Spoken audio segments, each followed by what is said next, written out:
Please stand for the Pledge of Allegiance. I pledge allegiance to the flag of the United States of America and to the republic for which it stands, one nation, under God, indivisible, with liberty and justice for all. Please join me for a moment of silence.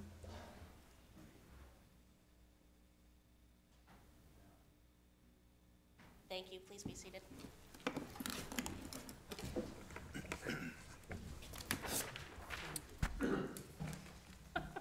Is there a motion to approve the minutes from the March 7th, March 21st, April 4th, April 18th, May 2nd, May 9th, and May 16th, 2017 meetings?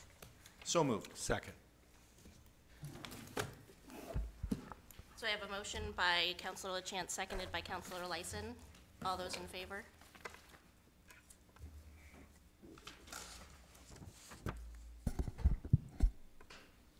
We'll now go to public comment period. Any member of the public may make comments regarding issues pertaining to Lewiston City Government that are not currently on the agenda. Is there anyone from the public who wishes to speak? Seeing none? Yep. And so, right, you can close public hearing. I'm sorry, I didn't want to interrupt. Sorry. Public hearing is closed. So I just wanted to bring to your attention, to bring us back to the agenda. We do have some items and presentations at the top of this evening's agenda. And so the first one would be an update from the Lewiston Youth Advisory Council.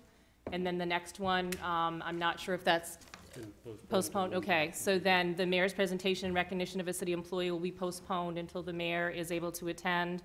And then we also have a presentation to the city planning department regarding receipt of an award that they received. So whenever you wanted to just back up and have those presentations would be fine, Madam President. Okay.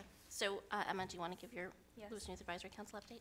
Okay, so on November 9th, Youth Council held its What Do You Know About Lewiston event here in the council chambers as an effort to enhance education about Lewiston. Those attending broke down into groups of 4 and participated in several interactive activities about Lewiston and reflecting upon the many great offerings here in Lewiston. We handed out wristbands that each of you have at your seat that inscribed the new Lewiston and Proud of My City. Also at your seat is pictures published in the Twin City Times about the event. The evening ended in an open mic with people sharing their perspective about Lewiston. We also received donations from local businesses that we used as prizes during the evening. And our next LEAC meeting is Thursday, November 30th at 5:30. Are there any questions? No? All right. Thank you. Thank you. So do you want to move on to the presentation of the Northern New England?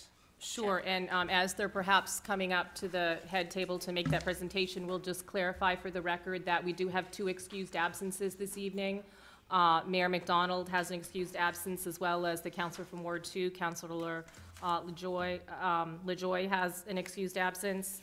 Excuse me. And Madam President, you also just wanted me just to remind the council regarding the procedure, since we do have 2 absences from our group tonight. We still do have a quorum, just to verify for folks, and that the city charter does require that any item voted by the city council receive 4 affirmative votes in order to be passed. That's right in our city charter.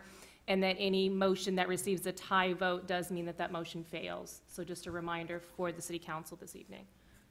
Great, thank you.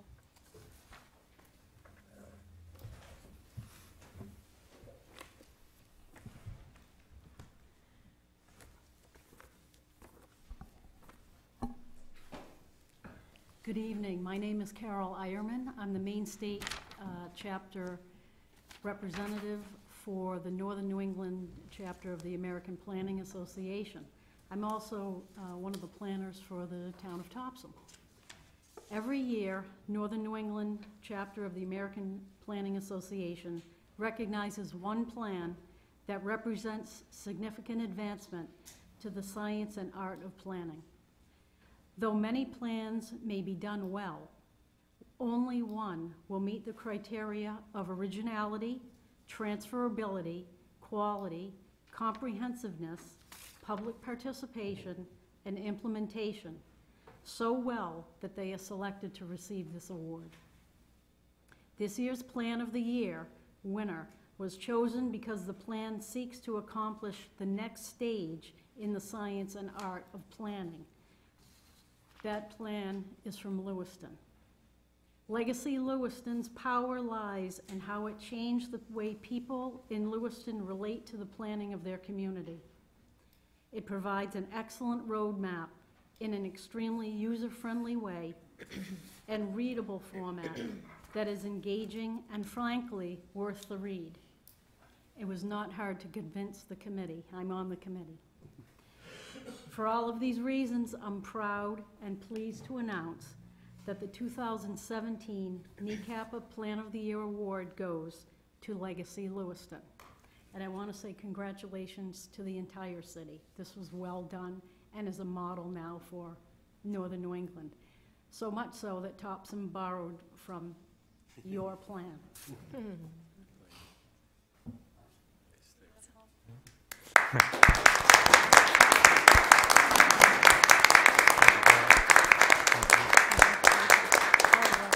I just want to say quickly, thanks to Carol and NECAPA. Certainly this council and some of the previous councilors had a lot to do with this plan. I know not everybody loves it, but everybody came together at the end of the day to support the plan because I think there's something in it for everybody. It certainly was a community document. I think to Carol's point, I've said this before, more people have read the draft of this plan than I think any of our previous comp plans. And I've taken phone calls from many other communities, Topsom, Scarborough, a couple of communities in New Hampshire that have seen our plan and just they really like it because they see it as a different way to try to get people engaged and interested in, you know, what the vision for a community would be. So thanks to the council, thanks to the planning board, all the community members that helped us with this. As you guys know, the devil's in the details, the implementation, that's going to be the next chapter, right, as far as making this all happen. But thanks again, I appreciate it, and thank you, Carol. Thank you. Congrats to you, Dave, for all your hard work. Thanks.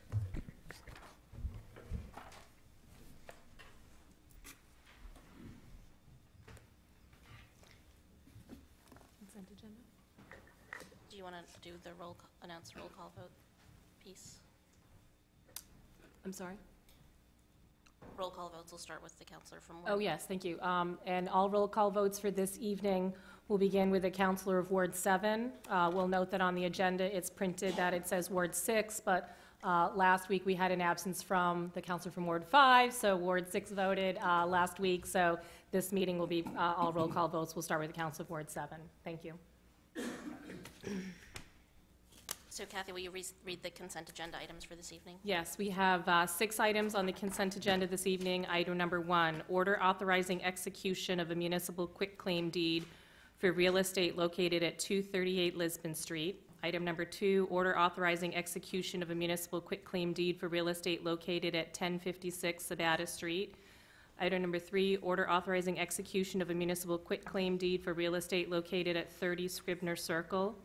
Item 4, approval of an election warrant calling for a special municipal election to be held on Tuesday, December 12th, 2017 for the special mayoral runoff election and recommendations from the city clerk, registrar of voters on actions necessary to conduct said election. Number 5, order authorizing the Director of Social Services to enter into agreements with various organizations for the placement of workfare clients. And item number 6, order authorizing the acceptance of Gendron Drive as a city street. Madam Chair, Yes. I would request that only item number 6 be removed from the consent agenda for discussion. Sure. Thank you. Right, so what would be before the council would be to approve items 1 through 5 on the consent agenda. You need a motion and a second for that. So moved. Second. So I have a motion by Councilor Lyson, seconded by Councilor Bouchard. All those in favor? Motion passed by a vote of 6-0. So now we consider agenda item number 6. Yes, so item number 6, order authorizing the acceptance of Gendron Drive as a city street. Requested action, excuse me, to adopt the order authorizing the acceptance of Gendron Drive as a city street. Discussion on the council? Thank you, Madam Chair. Ed, if we can just get a quick little rundown on the street, when it was designed or developed or started, and if it's been used, and what the plan is going forward for this particular I'll item. ask Dave Jones, our Public Works Director, to provide that. Gendron Drive was part of a joint development agreement between the city and Gendron and Gendron. It was done in 2 phases. The first phase was the first part of the roadway. I think it was around 1,000 feet or so. And then the second phase was another 1,500 feet or something along that lines that actually take it out to the dead end. It started back in 2004 or 2005, something like that, and has been going on. We've been working on the second phase since around 2010, and it was recently completed, and we actually it was recently completed about a year ago, but Gendron took some time before they actually petitioned the city to accept it as a public street. So. Okay, are there any plans to extend this further? It looks like there's some little bump outs at the end. Is that Yeah, just? there's no current plan to extend it. There's a hammerhead at the end to help fire trucks and plow trucks to be able to turn around at the end. That's that thing that you're seeing that sticks out. But there may be plans further on down the road to extend it, but that'll be up to whether Gendron and the city can come to an agreement on an extension, or whether Gendron wants to do it on their own, so. Is the abutting properties of the drive, are those entirely owned by the Gendron Group, or is the city, or are there other private It's abutters? all property owned by Gendron All- now. Okay, Yeah. thank you. Any further discussion on the council? I just wanted to add a comment that quite an impressive legal description, 3 pages. It's pretty. To the public? Back to the council? And we will need a motion and a second on that. Okay. So moved. Second. Motion by Councilor Bouchard, seconded by Councilor Golden. All those in favor? Motion passed by a vote of 6 to 0.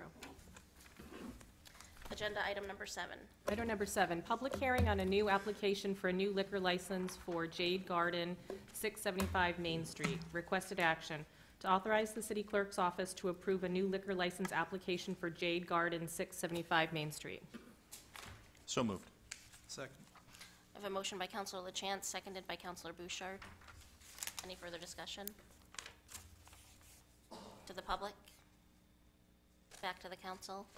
Call the roll. Counselor from Ward 7, Yes? Ward 1, Yes. Ward 3, Yes. Ward 4, Yes. Ward 5, Yes. and Ward 6. Yes. Motion passed by a vote of 6 to 0. Agenda item number 8.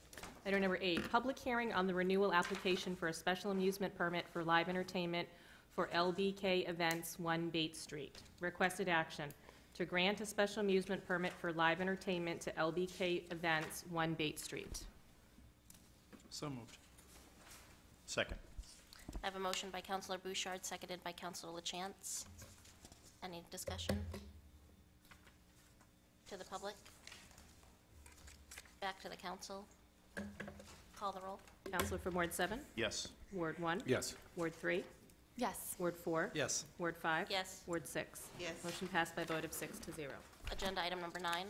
Item number 9, public hearing on the renewal application for a special amusement permit for live entertainment for Fishbone's American Grill, 70 Lincoln Street. Requested action, to grant a special amusement permit for live entertainment to Fishbone's American Grill, 70 Lincoln Street. So moved. Second.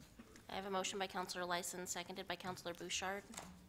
Any discussion on the council? To the public? Back to the council? Call the roll. Counselor from Ward 7, Yes. Ward 1, Yes. Ward 3, Yes. Ward 4, Yes. Ward 5, Yes. Ward 6. Yes. Motion passed by a vote of 6 to 0. Agenda item number 10. Item number 10, public hearing and final passage regarding an amendment to the Offenses and Miscellaneous Provisions Ordinance regarding sex offender restricted zones. Requested action, that the proposed amendment to the City Code of Ordinances, Chapter 50, Offenses and Miscellaneous Provisions, Article 10, Sex Offender Restricted Zone, receive final passage by a roll call vote. So moved. I have a motion by Counselor Bouchard, seconded by Counselor Beam. Discussion on the council.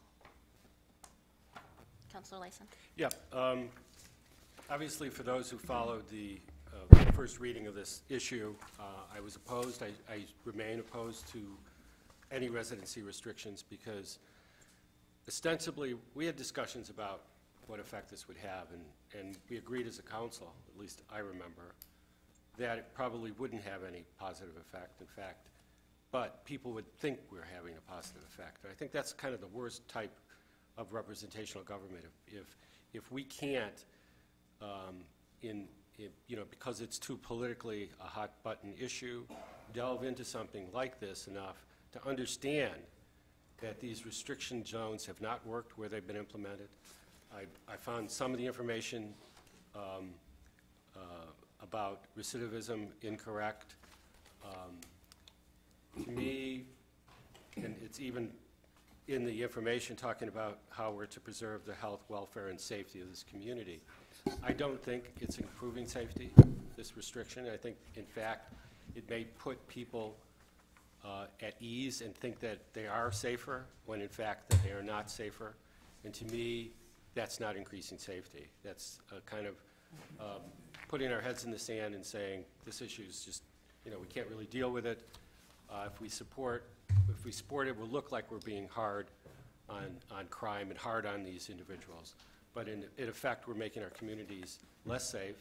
We're making those people who are trying to transition from incarceration into the community a much more difficult task, getting the services they need in order to become contributing citizens. And I know many of them, and they've made great attempts, and I continue to do that, and are tax-paying citizens and good people. Those are the kind of people I want in my community. I don't want to bar them. I don't want to have them go underground. I don't want them to live in places that don't have the services they need, to properly be part of our community and part of our democracy. So I'm going to vote against this. I know I'll probably be in, certainly not the majority, but I encourage other councilors to kind of vote their conscience as opposed to a political reality that sometimes overwhelms the facts or tries to. I heard the reasons we're doing this is because Auburn did it, and I don't think that's a good reason to do anything, frankly. Other issues of if it saves one child, well, what if it puts 5 more at risk? But it saves one, it's so. I know this is a tough issue, especially in the political realm. But there's times when my conscience and my worldview will overwhelm whatever political realities there are out there. And some of those are good, some of those are not so good. And I think this is one that, if we were really voting to make this community safer, we would vote against this. Thank you. Any further discussion on the council at this time? To the public?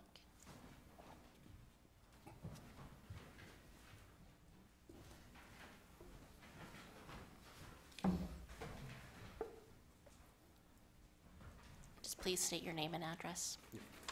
Good evening. My name is Eric Terrio from 70 King Avenue in Lewiston, and also Chairman of Repair of Maine. Over the past month, I have struggled with how to offer testimony tonight in regards to the residency restriction ordinance. I could present hours of evidence showing how the actual outcomes of these restrictions run counter to what the perceived outcomes are and how destructive they can be, but I fear that would be for naught.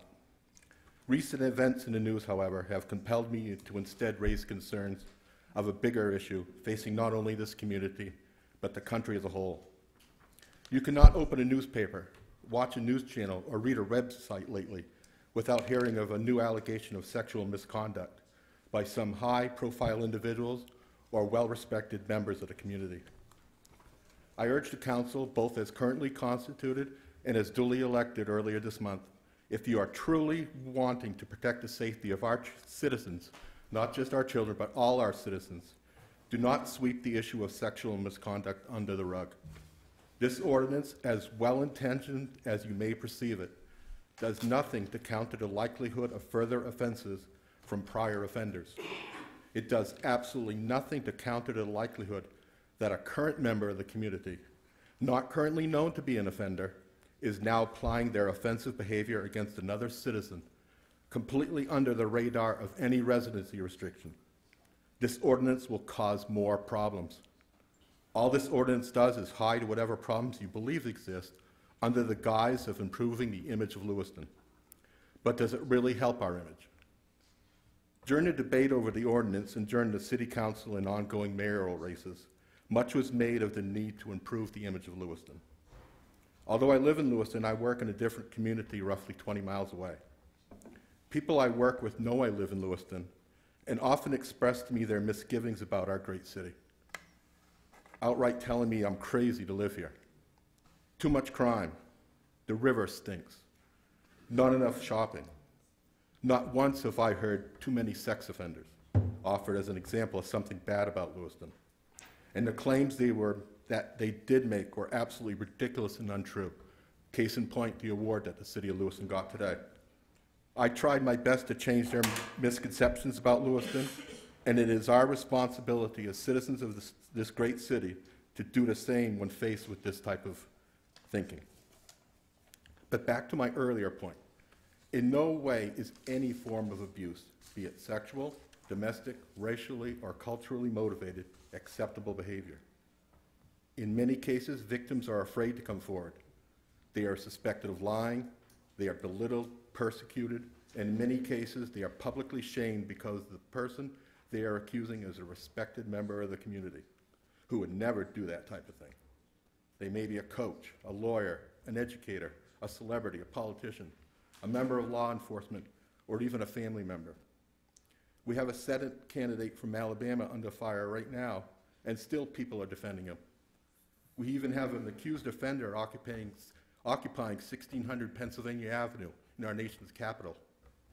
Why are we not doing any more about them?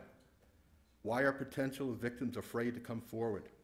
Why do we defend or ignore someone's reprehensible actions due to their status and choose instead to ignore the testimony of their victims? On the news tonight when I came home, I found out that our president has publicly endorsed the Senate candidate Moore because he didn't want liberals or more liberals in the Senate. So I don't know when someone's political ideology overcame a sexual abuse, but it apparently has. You already seem quite content in passing the residency restriction ordinance, which I can do little more about. The people that are abiding by current law and complying with whatever restrictions they have will continue to do so.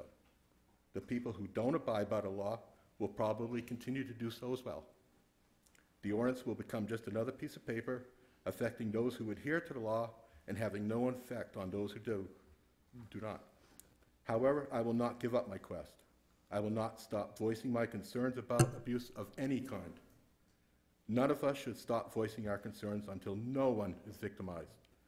Under no one, regardless of their social position or status, is allowed to continue being an offender or to become a potential offender. No one, child or otherwise, should live in fear of being a victim of any type of abuse, and certainly should not live in fear of what might befall them when bringing to light these experiences. If you want to improve Lewiston's image, show that we do not tolerate any type of abuse, sexual, domestic, racial, or cultural. Thank you. Thank you. Would anyone else from the public like to speak? Could you just state your name and address for the record, please? Steve Hassan, 21 Roland Ave. I would just like to say for one moment, there was a councilor who spoke earlier against this. And just for once in my life, I would love to see somebody, anybody, in a position as you people are, think about the victims. It's really sickening to sit here and listen over and over and over about the sex offenders and how this may affect the sex offenders. Let me tell you something. The sex offenders didn't take any time to think of what effect it was going to have on the child or adult that they offended. And just once, it would be gratifying to see people in positions such as yourselves to think of the victims and not to worry about the political end of things and how you're going to look. Just give some thought before you throw it out the window, that's all. Thank you. Thank you. Would anyone else from the public like to speak?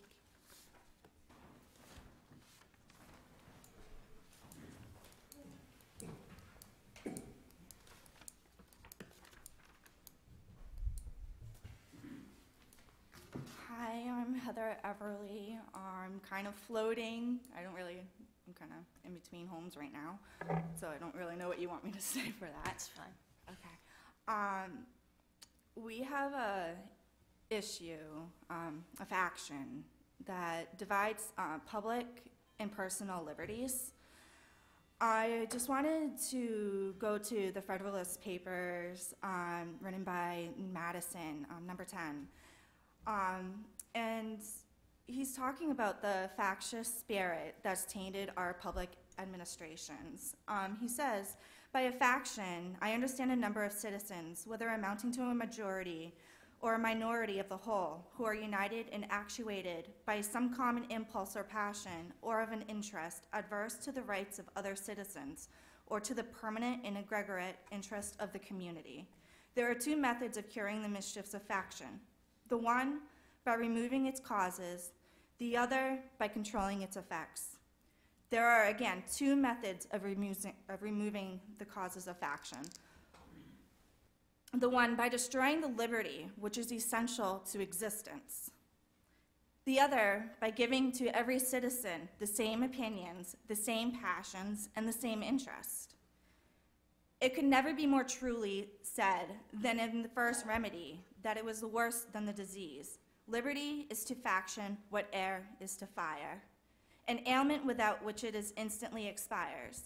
But it could not be less folly to abolish liberty, which is essential to political life, because it nourishes faction, than it would be wished to the annihilation of air, which is essential to animal life, because it impacts of the fire, its destructive agency. The second expedient is as impracticable as the first, would be unwise. As long as the reason of man continues fallible, it is liberty to exercise it. Different opinions will be formed.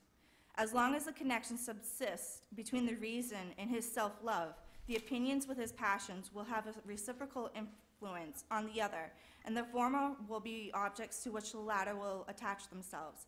The diversity in the faculties of men, from which rights of the property originate, is not less insuperable obstacle to uniformity of interest. The protection of these faculties is the first object of government. From the protection of different and unequal faculties of acquiring property, the possession of different degrees and kinds of property, immediate results, and from the influence of these sentiments and views of respective proprietors, ensues a division of the society into different interests and parties. I would like to go on and say that the inference to which we are brought is the causes of this faction cannot be removed, and the relief is only to be sought in the means of controlling its effects. Thank you. Thanks. Anyone else from the public like to speak? Back to the council. So I wasn't here, I wasn't at the meeting for the last discussion on this item, so I just kind of want to give my own sort of thoughts on this. So I've spent a lot of time talking to a lot of people, thinking a lot about this. I feel like we've been told that voting to uphold the residency restriction, we're going to be putting kids in danger. We're being told by voting against the residency restriction, we're going to be putting kids in danger. And that's no matter what we do, we're being told we're going to be putting kids in danger. So that's a really, I think, hard place for all of us to be. And I'm not necessarily convinced that either one of these roads is going to make anybody any more safe or is going to make anybody any less safe. And so I feel like our duty as counselors up here is to try and protect as many kids as we possibly can. And so in that vein, first of all, I also just want to agree that we absolutely should be having conversations about sexual assault on a much larger scale. This is just one part of that conversation. There are two things that I will want to see in order to be able to support this. And Chief O'Malley, I see you back there. I'm hoping you can help me out here. So the first one of those things is if we are to vote in favor of this, can we get an update from the LPD on a monthly basis about how this is affecting our We can do that. population and our residents? And I can tell you, when we began this process, we had 179 registered sex offenders living here in Lewiston. The number went up to 186 since we began this, and I believe 4 of the sex offenders had their probation violated and now in jail and are out of it, no, Edgewater County, so we're down to 182. Detective Brochu meets regularly with these folks when they come and register, so we can most definitely see how it's affecting. It doesn't block anybody, and I know this has been a concern, of living anywhere downtown. There are going to be residencies that they can live. People will be grandfathered who are currently living in their residence that they're at now. Nobody's going to be kicked out of their homes. It's just going to kind of stop the influx of sex offenders that we have moving into this community.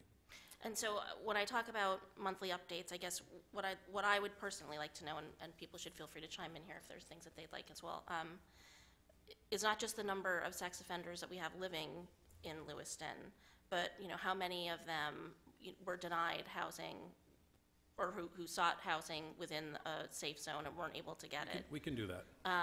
And how we're feeling about whether or not we're driving sex offenders underground. I mean, surely Detective Brochu would have a sort of sense of whether or not that is happening. He would. And I think we, should be updated on that on a pretty regular basis. We can do that.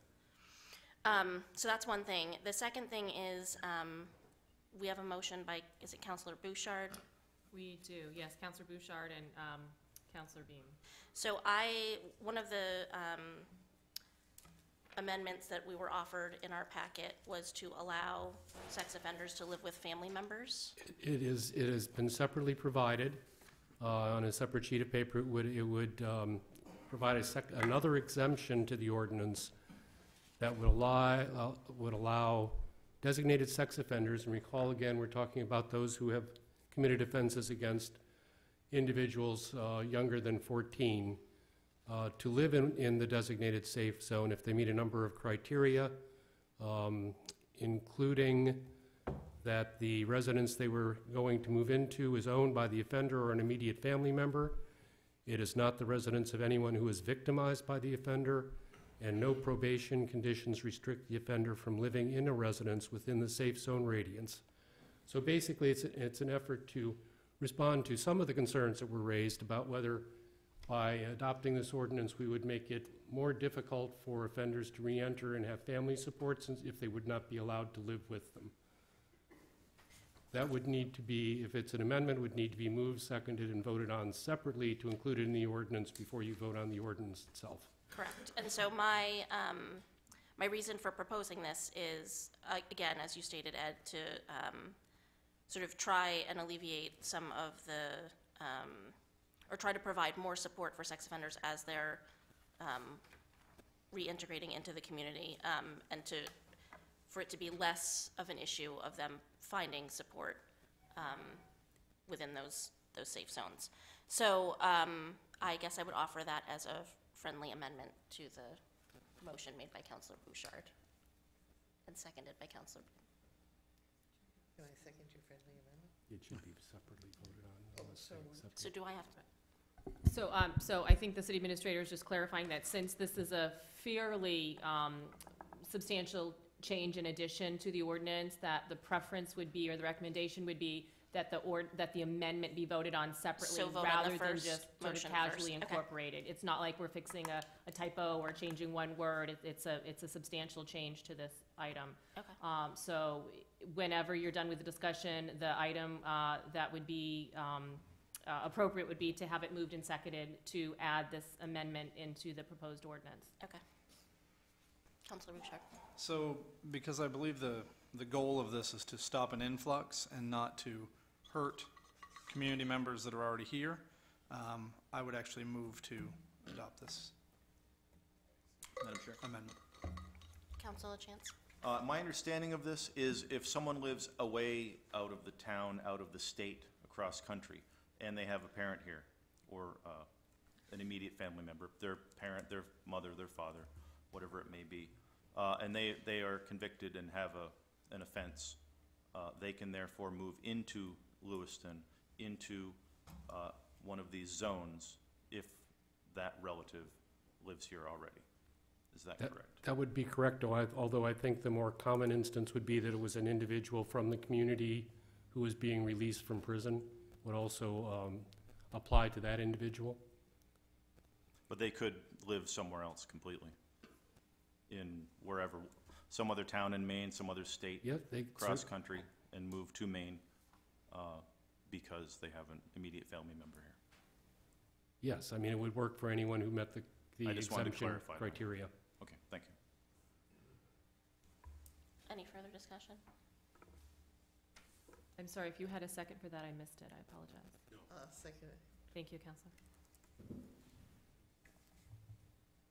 So, Right, so the motion before the council is to approve the amendment that was distributed to you this evening on this sheet.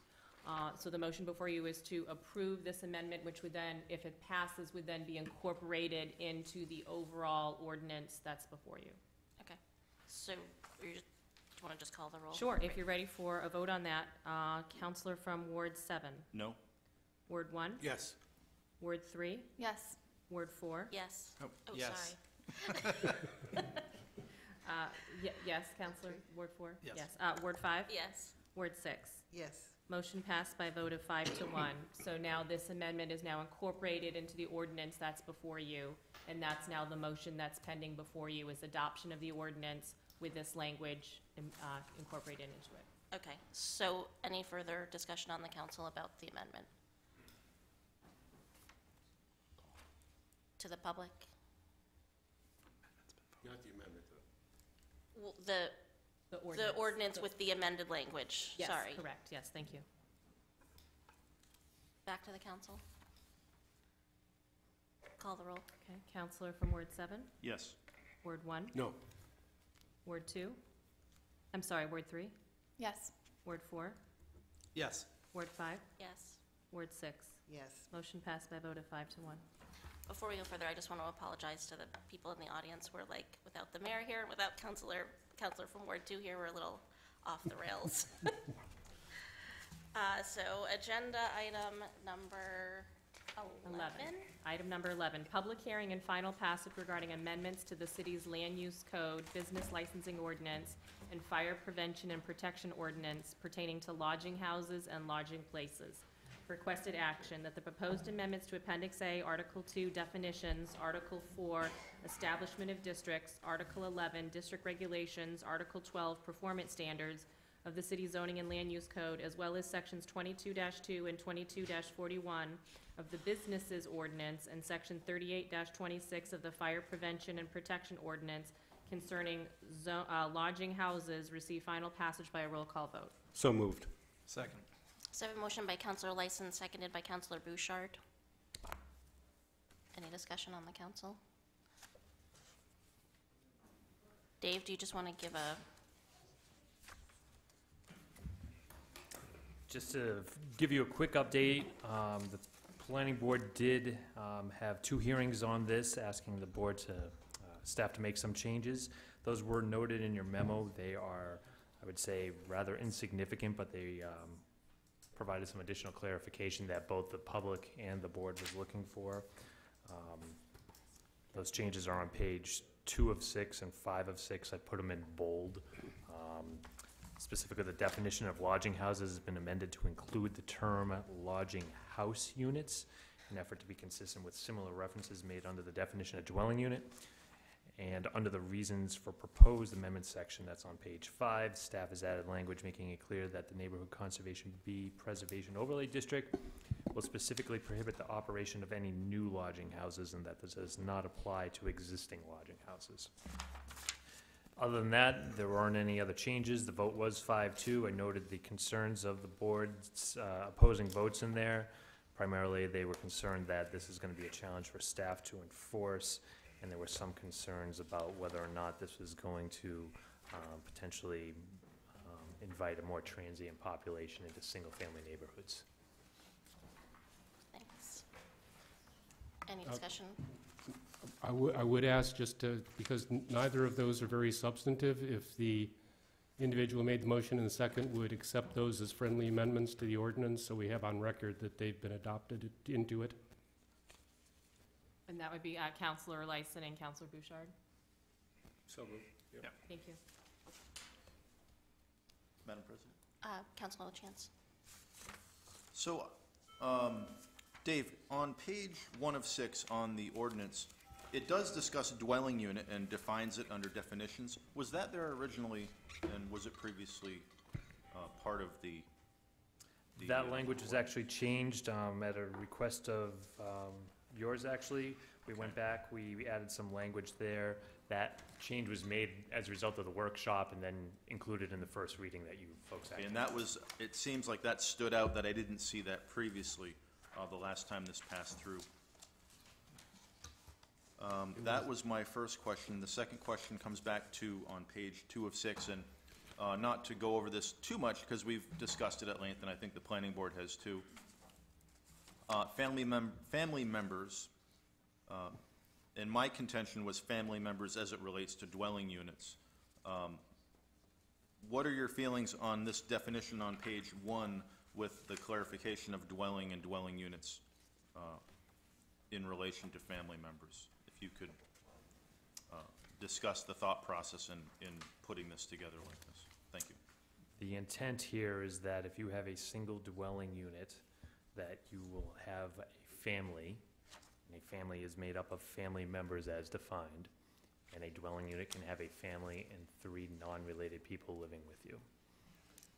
That is per each dwelling unit. We're taking that, we're modeling that off the NFPA Life Safety Code. That's the same standard that the national and the state has adopted with respect to when a dwelling unit becomes a lodging house from a fire code perspective. So we're trying to be consistent with some existing codes, incorporating that into a zoning and land use document. Thank you. Any further discussion on the council? Anyone in the public wish to speak on this item? Back to the council. Madam Chair. Councilor LaChance. I thought of something else. Dave, you mentioned enforcement was a concern of the planning board, and I think 2 of the members had that concern. Is that correct? Yeah. What are your feelings on that as far as the department's ability to address their concerns and enforce this? I think once we're made aware of it, we'll act upon it. But right now, we don't have any mechanism to enforce how many people are living in a dwelling unit. So if there is a concern in the community that there are too many people living in a dwelling unit, we really can't do anything about it. So this will give us a mechanism to do that. Honestly, we're not going to know about it, though, unless we get a complaint. And then at that point, yes, we're going to have to figure out who are the family members in there. And it's a broad definition. It was a broad definition on purpose. We're not looking to make this any more difficult than it could become. So when the situation arises, we'll respond and we'll act accordingly. So to the public who sees these, high-density occupancy in these buildings, this amendment gives the city a little better legs to really address this that we couldn't do before. But it is up to the neighbors or residents in the neighborhoods to really get a hold of the city and say, hey, can you check this out, because I think there's something. That's correct. That Somebody calls us today and says, we think there's too many people living in that building. We're going to say, sorry, we can't help you out. There's nothing from a zoning perspective that we can do. Maybe we'll talk to the fire department. Maybe they can do something. But the fire department's just going to say sprinklers, alarm systems. They don't look at it from disrupting the fabric of a single-family neighborhood. So this is a tool that we don't have that we will have going forward. Okay, thank you. Any further discussion on the council? So, because this directly relates to Bates College neighborhoods and students, and I'm an employee of Bates College, I'm gonna recuse myself from this vote. So Kathy, I don't, Do you want them to do a council president pro tem, or just call for the vote and she can Yeah, why don't we just call for the vote and she can recuse herself? That's easier. So I think what we'll do, Madam President, is the discussion pretty much has already occurred and taken place, and so you can call for the vote. You won't have a conflict of interest there. You'll just simply recuse yourself when it comes to the vote. But I think you can preside over the actual vote itself. It's Great, fine. thank you. Thank you. so go ahead and call So the roll. if you're all set, sure. Counselor from Ward 7, Yes. Ward 1, Yes. Ward 3, Yes. Ward 4, Yes. and Ward 6. Yes. Motion passed by a vote of 5-0. Agenda item number 12. Item number 12, public hearing and first passage regarding amendments to the General Assistance Ordinance regarding eligibility. Requested action that the proposed amendments to the City Code of Ordinances, Chapter 46, General Assistance, receive first passage by a roll call vote, and that the public hearing on said ordinance be continued to the next regularly scheduled City Council meeting for final passage. So moved. Second. I have a motion by Councilor LaChance, seconded by Councilor Bouchard. Any discussion on the council? Sue, do you just want to give a overview? Sure. In October, the council voted to approve the amendments to the ordinance concerning fraud, which not only upheld the 120-day disqualification, but made it mandatory that anyone who commits fraud would also have to reimburse the city. DHHS has looked at the language, and they wanted us to incorporate language that says they could reimburse us via a reasonable payment arrangement. So they're asking us to put that language in. Great, thanks. Any discussion to the public? Back to the council. Call the roll. Counselor from Ward 7, Yes. Ward 1, Yes. Ward 3, Yes. Ward 4, Yes. Ward 5, Yes. and Ward 6. Yes. Motion passed by a vote of 6-0. Agenda item number 13. Item number 13, public hearing and first passage regarding an amendment to the Offenses and Miscellaneous Provisions Ordinance regarding tobacco use prohibited in designated hospital areas. Requested action, that the proposed amendment to the City Code of Ordinances, Chapter 50, Offenses and Miscellaneous Provisions, Section 50-19 and 50-20, prohibiting tobacco use in designated hospital areas, receive first passage by a roll call vote, and that the public hearing on said ordinance be continued to the next regularly scheduled City Council meeting. So moved. Second. I have a motion by Councilor Bouchard, seconded by Councilor Golden. Any discussion on the council? To the public? Good evening, Ronnie Parity, 82 Prospect Avenue, and I'm the chair of the City of Lewiston Public Health Committee. I came to endorse this amendment, and also because secondhand and third-hand smoking is very dangerous to people. You think of the people that are crossing the street on Campus Avenue between two sides of the hospital property and have to inhale smoke from the sidewalk of people smoking out on the street. I know this. I've been a nurse for 48 years. In the last 30 years of my life, I've been working in this community as a public health nurse and a home health nurse, and I've had to endure second and third-hand smoke going into people's homes. Yes, that's what I was doing. And also on the sidewalk, even when I went to both hospitals, because people were outside smoking. I remember seeing the Dempsey Center and people smoking under the sign of the Dempsey Center. Does that look good? We are health, public health. We need to think about our children. We need to think about our people who have chronic disease. I have a chronic lung disease. Do I like inhaling second and third hand smoke? I also have a late husband who died of cancer of the lung. He was a long-term smoker. We need to look at this. We have study after study of second and third hand smoker. This is just a small area of sidewalk in Lewiston. Our campus at the Lewiston Middle School and the Armory is smoke-free. So you have that area next to St. Mary's already smoke-free. There's children, middle school children, walking to school on Campus Avenue and Central Avenue. Do you want people out there smoking and them inhaling smoking? We know the effects There's scientific proof out there of long-term smoking, and I think we need to endorse this for St. Mary's Hospital, and there's many other hospitals across the country and campuses that are doing this in entire cities. And Tracy just mentioned a city, California? California, the whole city can't smoke on the sidewalk of the whole city. Public health is important to everybody, and everybody needs to practice public health. Thank you. Thank you. Anyone else from the public wish to speak on this item? Hi, good evening. Tracy Crane, Healthy Androscoggin, and I'm here to endorse as well the tobacco-free sidewalk ordinance. A little background, actually here in Maine, there's already been a successful ordinance that was passed for Maine Maritime Academy in the town of Castine. So now their definition of campus grounds encompasses all sidewalks, roads, and parks that are owned and maintained by the town of Castine. And with that ordinance, there has been no major resistance, and there hasn't been any needed to remand that ordinance. As Ronnie mentioned, the city of Del Mar, California, also has an ordinance for all smoke-free sidewalks and public streets that the public is provided to by regular access. The short answer is we're not trying to take away smokers' rights.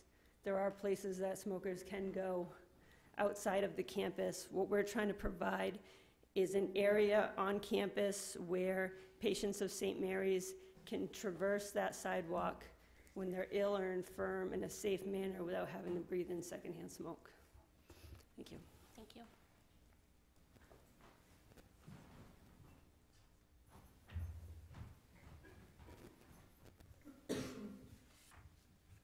Hi, I'm Dawn Gilbert. I work at St. Mary's, and I'm on the St. Mary's Smoking Tobacco-Free Committee.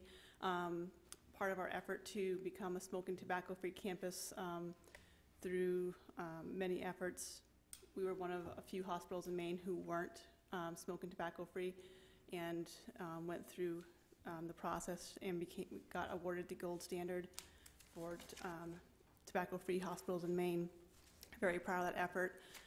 The next step is to look at having the 2 blocks, it's about 1,000 feet of sidewalks between that runs through our campus. So St. Mary's Hospital's on one side, Duville Pavilion and Maison Marcotte Residences on the opposite side, and a little bit further down is Bates College and Lewiston Middle School. And so we were asking for the small section of Campus Avenue from Sabata Street to Central Avenue to be tobacco-free as well, that sidewalk in between. Just so that, again, you know, some folks have already spoken about how for safety for the people who have disease, lung disease, or other health issues that would be detrimental for inhaling secondhand smoke, and also the students who, you know, walk that street every day to get to school. Thank you. Thank you. Anyone else? Back to the council. Madam Chair. Councilor Chance. Thank you. I just want to say I have tremendous respect for Ms. Parity. We're very friendly, and I appreciate the work you're doing, and the people on the health committee for the hospital. St. Mary's, I was born there. Many of us were quite a while ago. Personally, I'm not a smoker. It kind of repulses me. I can't stand it. I don't like secondhand smoke, cigarette smoke. I do know a lot of nurses smoke, and I've always found that ironic that a nurse working in a hospital is a chain smoker. I mean, some smoke more than others, but it is the reality that we face in America. It isn't a banned substance. The last thing I want to see Lewiston, Maine become is California. I think if the hospital, St. Mary's or CMMC or any other hospital or facility, wants to ban smoking on their campus that they own, I have no problem with that at all. That's their right. What to do with the employees that smoke? You've hired them knowing that there's a potential that they smoke. That's something that should be understood, and that should be accommodated if you're going to hire people with that problem. They need a place to go. Unfortunately, it is what it is. I don't want to see the city take the first step to becoming California and make Lewiston a smoke-free city. Although personally, I think that would be nice and pleasant, it isn't the role of government, in my opinion. That isn't what government should be doing in this country. It's public property. Until the federal government bans tobacco use completely, I have a real problem with this. Again, I have no problem with St. Mary's or any other hospital making their own policy and enforcing it on their property. But with that, I would not support this for the reasons stated. And thanks again for the work that the people on the committees are doing in the hospital, because that's important work. Any further discussion on the council?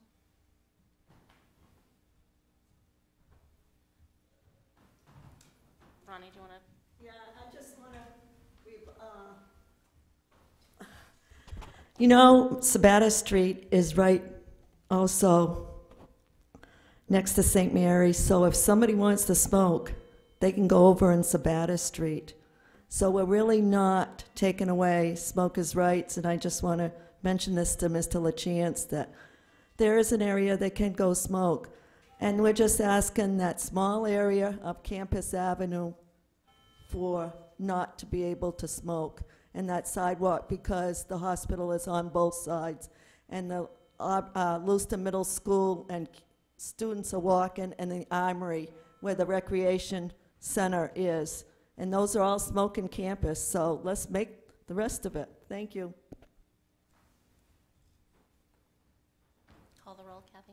Oh, Sorry, I just wanted to add to what Ronnie was saying, is that our hospital is in a unique position where there's a public street running through our campus, not just on one side of our campus. And I think that's why our ask is for that section of Campus Avenue in no other place. We're not infringing on any private residence or business in that area. So I just wanted to put that out there too. And we're not asking our employees to not smoke. We're just asking them to refrain, while they're on our premises. Thank you. call the roll. Counselor from Ward 7? No? Ward 1? Yes. Ward 2? I'm sorry, Ward 3? Yes. Ward 4? Yes. Ward 5? Yes. Ward 6? Yes. Motion passed by a vote of 5 to 1. Agenda item number 14. Item number 14, public hearing and first passage on amendments to the Traffic and Vehicles Ordinance regarding the establishment of an excise tax exemption for Maine residents on active military duty stationed outside of Maine. Requested action that the proposed amendment to the City Code of Ordinances, Chapter 70, Traffic and Vehicles, Sections 70-300 through 70-303, Vehicle Registration and Excise Tax Exemption, receive first passage by a roll call vote, and that the public hearing on said ordinance be continued to the next regularly scheduled City Council meeting for final passage. So moved. Second. I have a motion by Councilor Lyson, seconded by Councilor Bouchard. Ed, can you just give an overview of this? Yes, just briefly, for years the state has exempted active military on duty within the state of Maine from paying excise tax. As you know, most military bases in Maine have closed over time, and there are today relatively limited numbers of military personnel on duty and stationed in Maine. So in 2011, the state legislature authorized or adopted a statute that authorized local governments on a local option basis, so totally up to our discretion, to adopt an ordinance that would exempt excise tax from active military individuals who are stationed outside of Maine or who are on active duty outside of Maine for more than 180 days. We had a request from an individual who is stationed at Fort Devens in Massachusetts but lives in Lewiston, that we consider adopting this as a local exemption. We checked around with some communities. It's a mixed bag. Some communities have adopted this, some haven't. Some communities don't know, because I had one that said they didn't, but I found it in their ordinances. So I think there's some confusion, especially if there's been personnel turnover. We do not anticipate this would have a huge economic impact, although it certainly would affect some excise tax registrations. Talking with others, again, not a huge impact. We are aware of maybe $1,000 to $2,000. There may be more out there we're not aware of. So this is presented at Councilor Lyson's request. The resident contacted him, and that's about all I can say about it. Thanks. Any discussion on the council? Madam Chair? Councilor LaChance? So I would like to propose an amendment to this, and we have Section 301 exemption granted, pursuant to Title 36, et cetera. So what the requested amendment would be, I'm going to read that first sentence up to where it says imposed pursuant to Title 36. So this would be the proposed amendment. Pursuant to Title 36, Section 1483A of the Maine Revised Statutes, the city shall exempt from the annual excise tax imposed on the first registered vehicle pursuant to Title 36, Section 1482, etc. So the goal of the amendment is to exempt the first registered vehicle of the family or the household or whatever the case may be in the case of those serving in the military. If they have 4 cars, this would be the first one, assuming that they're stationed somewhere else and they have that car somewhere else. As I understand the situation of this individual, it's he and his spouse jointly own 2 vehicles. So as written, it would apply to both of them. The amendment would say would only apply to one. And that is correct. Thank you. So that is my motion. I would ask for a second.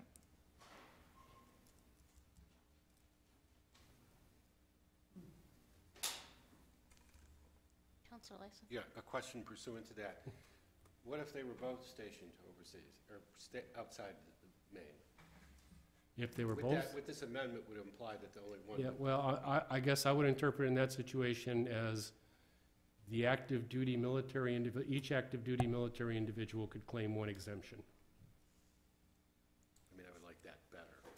Yep, and I'm okay with that. If there are 2, in the case Councilor Lyson brings up, if both spouses are active duty, I think that does really honor the intent of this. If one of the spouses is not, obviously you have a Yeah, if there's support split. for that amendment, what I can do is take a look at this language and clean it up and put it in here so that it's clear.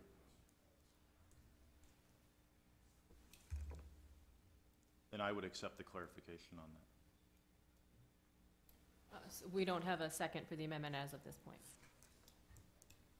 And so if we don't receive a second, then the amendment dies and does not move forward, and then the matter before the council is what is printed in your book. So the amendment right now on the table is, Does not have a second. Right, but It would be to incorporate, as Councilor LaChance said, the language on the first regular vehicle to insert it in section 70-301. And then the city administrator said that he will take Councilor Lyson's suggestion of sort of wordsmithing it to incorporate for each family member of active duty, something along those lines. That's the intent of the amendment. So we'll wordsmith that, we'll bring that back for final passage. We'll have that incorporated if the amendment passes this evening. okay, so we need a second on the amendment and a vote in order to make that clarification. Correct. Great. Yes. Can I second something? Sure. So I'll second that. Thank you.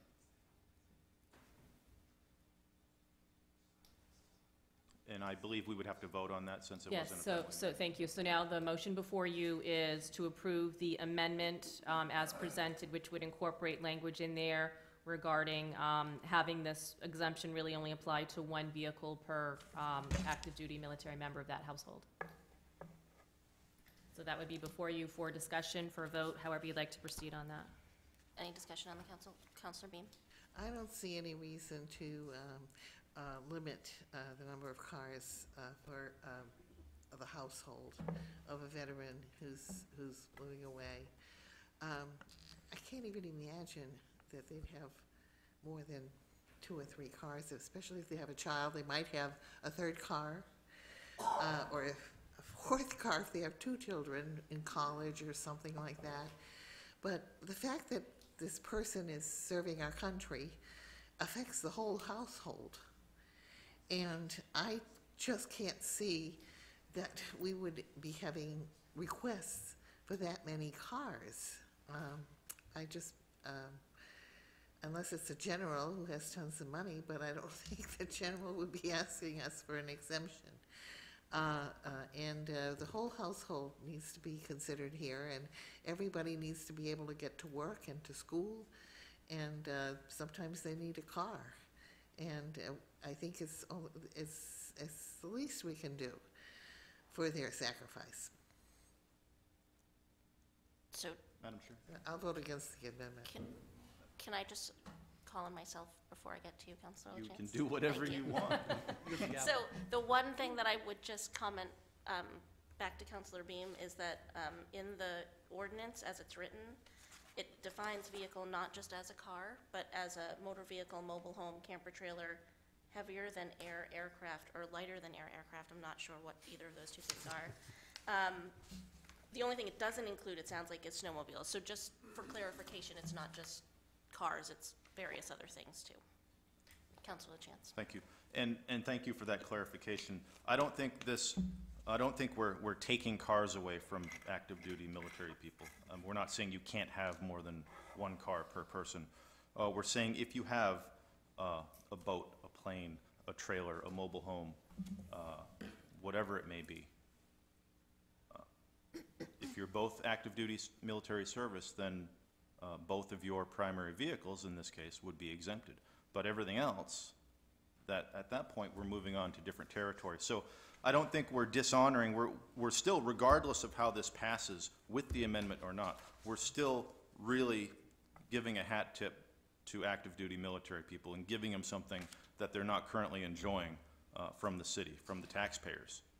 So I think this is a good thing. The amendment, I believe, does make sense. It's not hindering or holding back anyone from doing what they want to do. They can have as many vehicles as they like. But in this case, we're really focusing on the primary vehicles of the active duty people. Councilor Beam. Well, if our intent is to exclude recreational vehicles such as boats, planes, and things like that, and I just can't even imagine we get that many requests for that, but if we want to exclude them, then that should be the amendment. Right now, the amendment is that we can only have one exemption on the excise tax per soldier or per person who's serving in the military. So the amendment isn't really stopping them from having a plane, if they want it to be a plane. I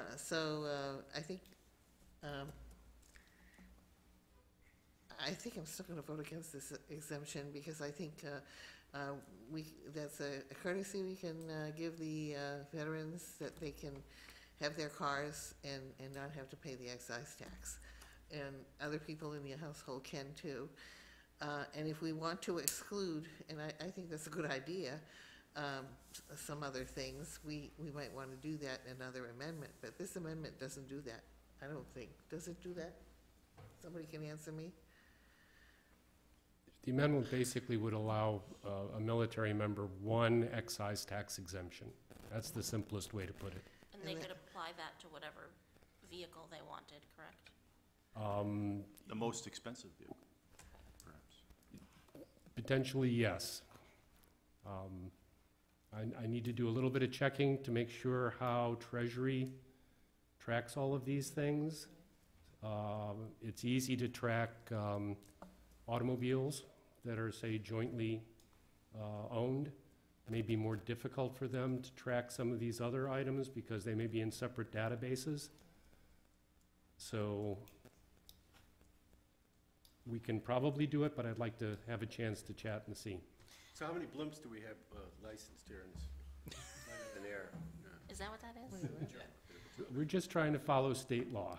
So that's what confuses me, is the state law defining vehicles, because, you know, when we discussed it, it was really motor vehicles. That was that's basically what the request has been Made for. at the state level, and Mike, I don't know if you were involved with any of those discussions back then, was how many vehicles we counting? You know, is it one vehicle, is it two vehicles, whatever. I certainly think there should be an exemption per person serving in the military. If two family members are, they ought to be able to do that. I I guess I have a concern that they did exclude snowmobiles. Now, do we have excise tax on snowmobiles here? There is I know there's a registration fee. It must be an excise tax if it's Could be. included in there. So, I mean, that exclusion makes sense to me, but I think mobile homes, trailers, heavier than air, lighter than air, craft, I just don't see, fits the kind of definition of the vehicle that, people have to utilize to travel, to do a lot of things. And I think that's the understanding I had, and I may be wrong, but I would like to see the amendment specify that there can be as many people that are involved in active military service outside the state that exempt their primary vehicle. I guess that's the language I'd like to see. And the vehicle should be a motor vehicle and not any of the others, in my opinion. Doesn't say they can't own them, keep them, or whatever, but I think the exemption should be for their primary vehicle.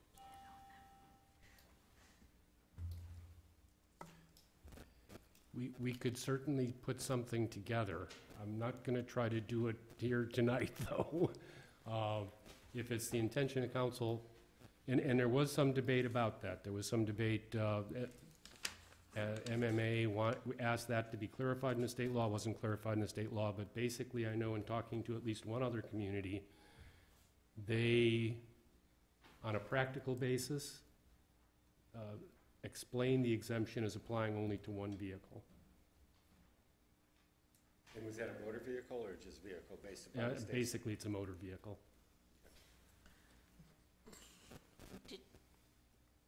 Go ahead. Councilor Bean. I guess I'm rethinking this now because I'm thinking not only do we need a definition for vehicle, our primary vehicle, but also family and family member and household, because we might get in trouble if people consider extended family. I don't know if that needs to be part of it too. But if we have of course, if we don't have that amendment. No, we don't have that amendment. I can put something. That's not part of the amendment per household. The amendment is correct. Not at the moment. We could put something in. Part of the issue is, of course, that there's no necessary limit on how many motor vehicles or other things an individual can be joint owner of. So, you could be you could be a joint owner, obviously, with your spouse. You can be a joint owner with your children. Theoretically, you could be a joint owner with your uncle down the street, your brother-in-law next door. Race car drivers. I doubt in the real world, that probably doesn't happen very often beyond the immediate family. Certainly it might with spouses and children, other household members potentially, if you had a parent living with you. But I can't tell you how much of an issue that would be. I don't think it would be a great issue, but if you want, we can certainly clarify some of this language. Madam Chair. Councilor Chance. And without digging in too deep in this, I think, Ed, what you're proposing to prepare would really answer a lot of these questions. I think you understand at least the direction that myself, Councilor Lewiston, or others have expressed. I would support that we pass the amendment, see what you can do with the second passage to really present something that's practical and still really does give something to the military personnel that we have. So with that, I would encourage supporting the amendment and look at this on second passage. Any further council discussion? To the public?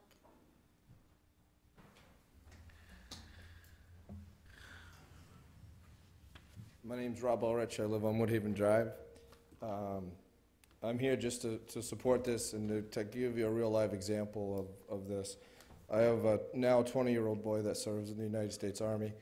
In 2015, he graduated from Lewiston High School, went on to Fort Benning, graduated from infantry school, got stationed in Fort Campbell, Kentucky, came home for his Christmas break, had saved up enough money to purchase a car. We did some research on whether there was any exemptions for military, active duty military.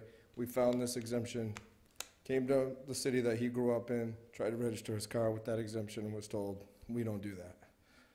I sent an email to the city administrator, in December of 2015, said he'd look into it. Did not get back to me. I did not push it any further with him, left it at that. Spoke with the mayor last year. The mayor said that he would work on it. Then at elections, I ran into Mayor candidate Bouchard, mentioned it to him. Was happy to see that a constituent had reached out to Mr. Lewiston to bring this up and that the city's looking at it. So I just express that to you as a father of a military person, that he was disappointed when he came back to his home city to see that that wasn't there for him. So I appreciate the fact that you're looking into it further on how many vehicles, how far do we go with it, because I agree there could be a risk there to the community, you know, with taxes. But I strongly encourage you to support this ordinance and maybe look a little further. My son's single, but if he had a family, I would hope that maybe his wife would fall under that exemption too, if they did have two vehicles, as Councilor Bean discussed. So for what it's worth, some of you may or may not know, less than 1% of our population serves our country. So it's a small number. When my son graduated in 2015, I think 5 kids from Lewiston High School went on to serve in the military, active duty. So I think it'll be a minimal impact on the city. I think it's a good thing for the city to look at to support our active duty military personnel. Thank you. Anyone else in the public wish to speak on this item? Back to the council. Go ahead, Julie. Councilor Bean. I'd like to hear what you have to say first. Yeah, I think the two elements, one is tightening up the definition of vehicle. So we you know, if it's unclear that there's an exposure, but this would reduce the exposure to the city by just defining just the motor vehicles. Then making it clear that we're talking about an exemption per military personnel, because you may have more kids, you may have your wife, you may be husband, wife, kid, whatever, serving, and we ought to be able to exempt anybody who's eligible with respect to their service and where they're located outside the state of Maine. So I think both of those, and I don't have a problem tasking you to bring that back for final hearing. I think we can move this process along, and I have confidence that we can work out that solution between now and the next meeting. Councilor Bean. I don't like this amendment because of the fact that we're not including wives or children. And I think that somebody who's serving in the military might appreciate that exemption for the family. Even though they're not traveling to a base, they're keeping the family together, the people who are back home. And I think it's important to give the family that exemption as well. But I was thinking, gee, how do we define family? So if we wanted to add the whole family, I guess we'd have to define that too. But that's not what's on the table right now, is it? We're just going to vote on the amendment as stated. Is that right? We can't just change it like right now.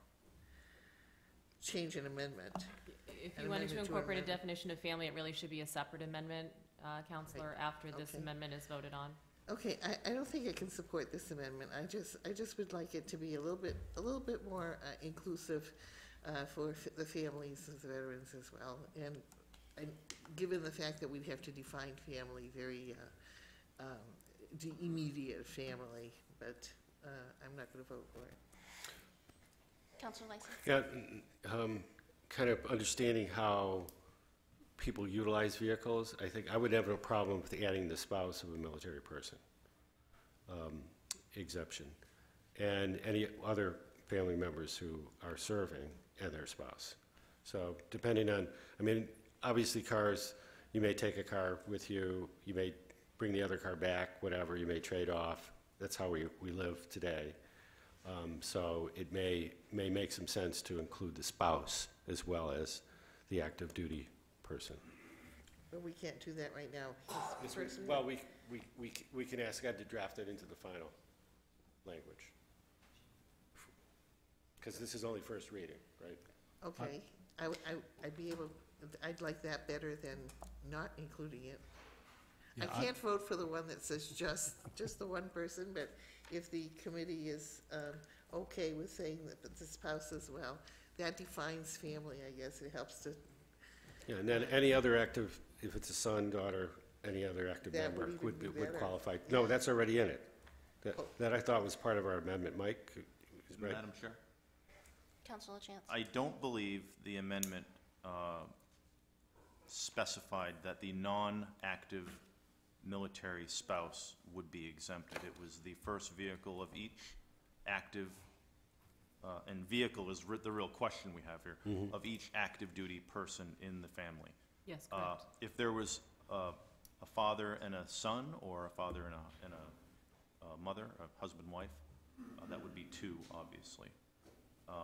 I think we're really getting into the weeds here if we're going to start defining family, because according to David Hediger's recently passed ordinance, it would be anybody who is a person of one with their friend and buddy and their kid, their friend from college. They can all move into that active duty service household, and they'll all be exempt. So I don't think we want to go there. I think at that point, we're really getting into something that's not going to work. So with the amendment on the floor, I would say that, Ed, bring it back to us with some viable options, and we can pick it out at that point and really nail this down.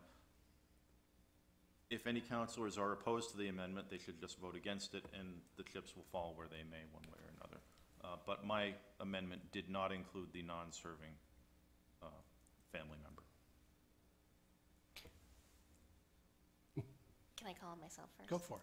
So, You can do whatever you want. You can do whatever you want. Have the gavel. So my thoughts here are that we are currently offering nothing.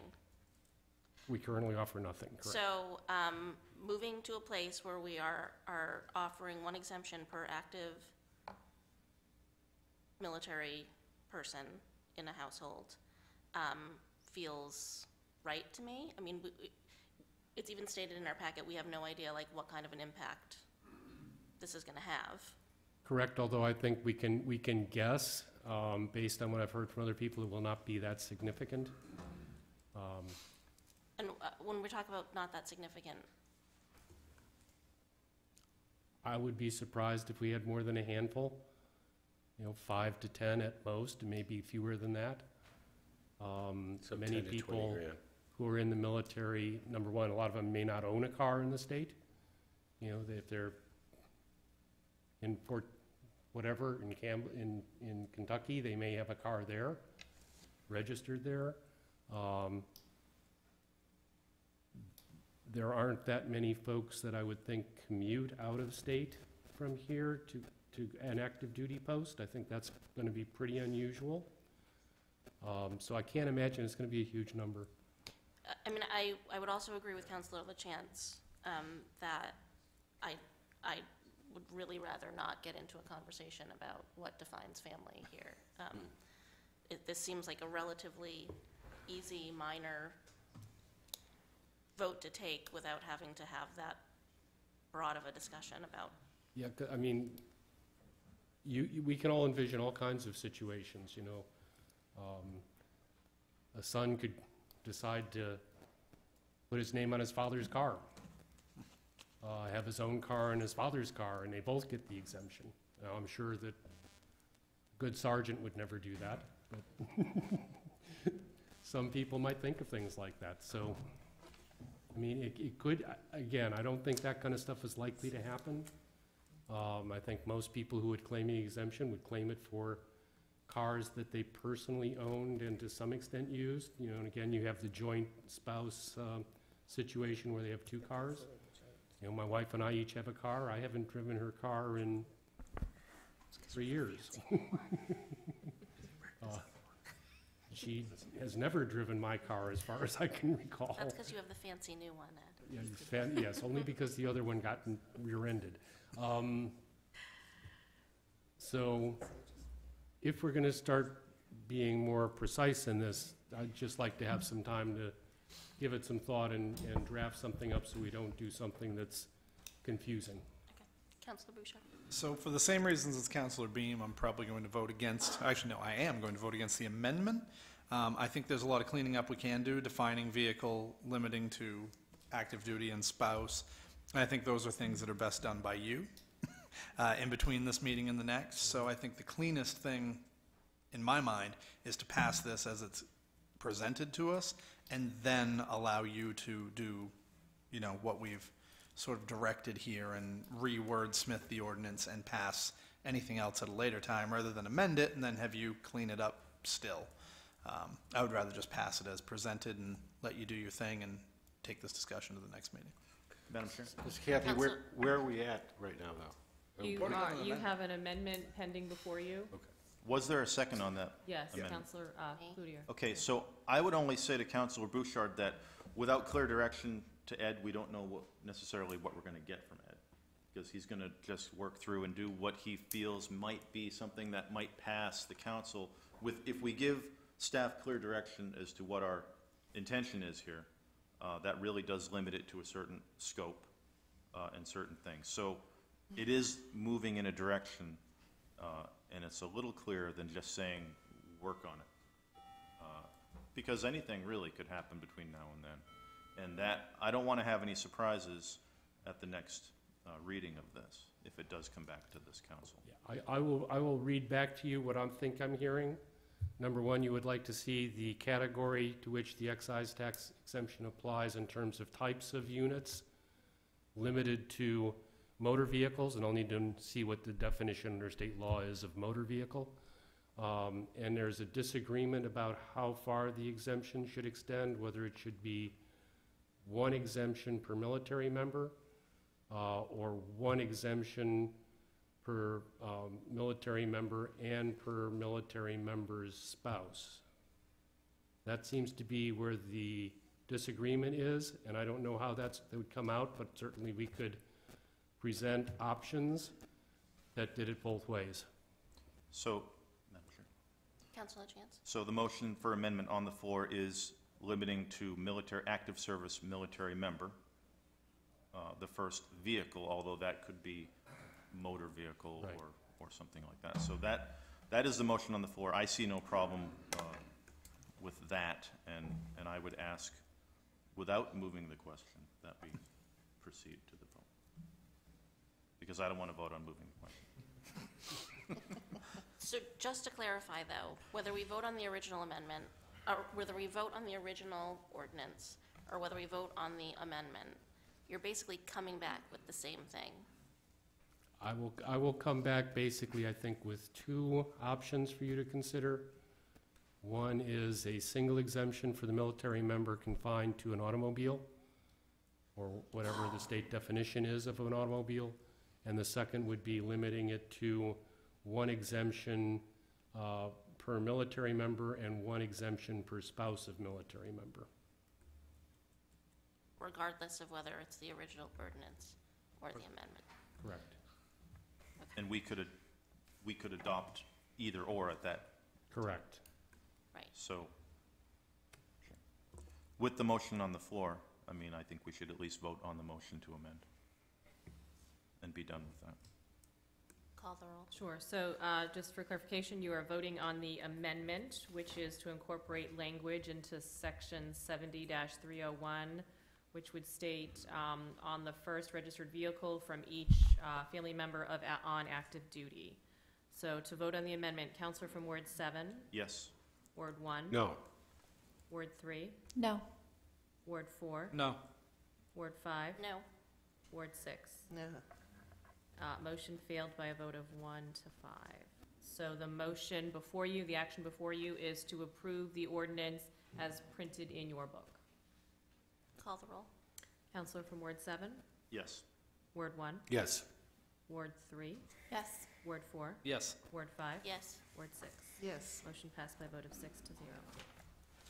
Agenda item number 15. Item number 15, condemnation hearing for the building located at 15 Lincoln Drive. There are two items for requested action. The first item, to conduct a hearing to determine if the building located at 15 Lincoln Drive has met the dangerous building statutes as defined in Title 17, Section 2851 et al.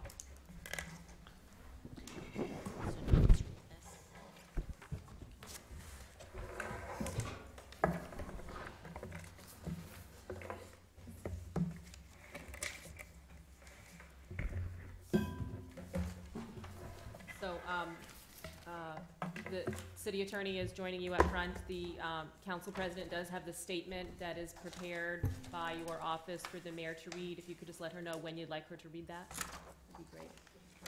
Sure. So we're meeting this evening to conduct 2 hearings to determine whether the structures at 231 Lincoln Street and 15 Lincoln Drive are nuisances or dangerous buildings within the meaning described in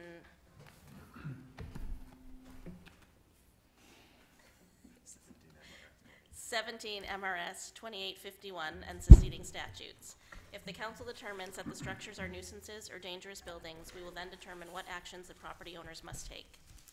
Under 17 MRS 2851, a structure or any part thereof is a nuisance or a dangerous building if it is structurally unsafe, unstable, unsanitary, constitutes a fire hazard, is unsuitable or improper for the use or occupancy to which it is put, constitutes a hazard to health or safety because of inadequate maintenance, dilapidation, obsolescence, or abandonment, or is otherwise dangerous to life or property. This is the standard that we will use to decide whether the structures are a nuisance or dangerous building. Under 17 MRS 2856, a municipality shall have the right to secure structures which pose a serious threat to the public health and safety. This is the standard the council will use to determine whether to secure the structures. Before we start, I first have a question for all city council members. 231 Lincoln Street is owned by Investment Properties LLC, and 15 Lincoln Drive is owned by Tanya Chickering. The land under one structure is owned by Franklin Property Trust, and the land under the other is owned by Franklin Property Trust LLC. Jennifer Scott and James Green are known to have lived at 231 Lincoln Street. Does any city council member know the property owners, landowners, or tenants, or have knowledge about these matters? That means you could not fairly and impartially hear the facts and decide the matters based on the evidence presented at this hearing. Next, I ask that any representative or representatives for 231 Lincoln Street or 15 Lincoln Drive, or a party in interest who is present tonight to introduce yourself, including identifying your name, address, and position. Now the procedures that the City Council will follow in conducting this hearing are as follows. Any documents to be used in this proceeding will be marked as an exhibit. I accept into evidence the Planning Department's previously provided Exhibits A through L for 231 Lincoln Street and Exhibits A through G for 15 Lincoln Drive. The presentation of evidence for the structures will occur separately and in the following order. The City Planning Department will present an opening statement and relevant evidence regarding why they believe the structure at issue is a nuisance or dangerous building, why the building poses a serious threat to the public health and safety, and what remedies the City Council shall order.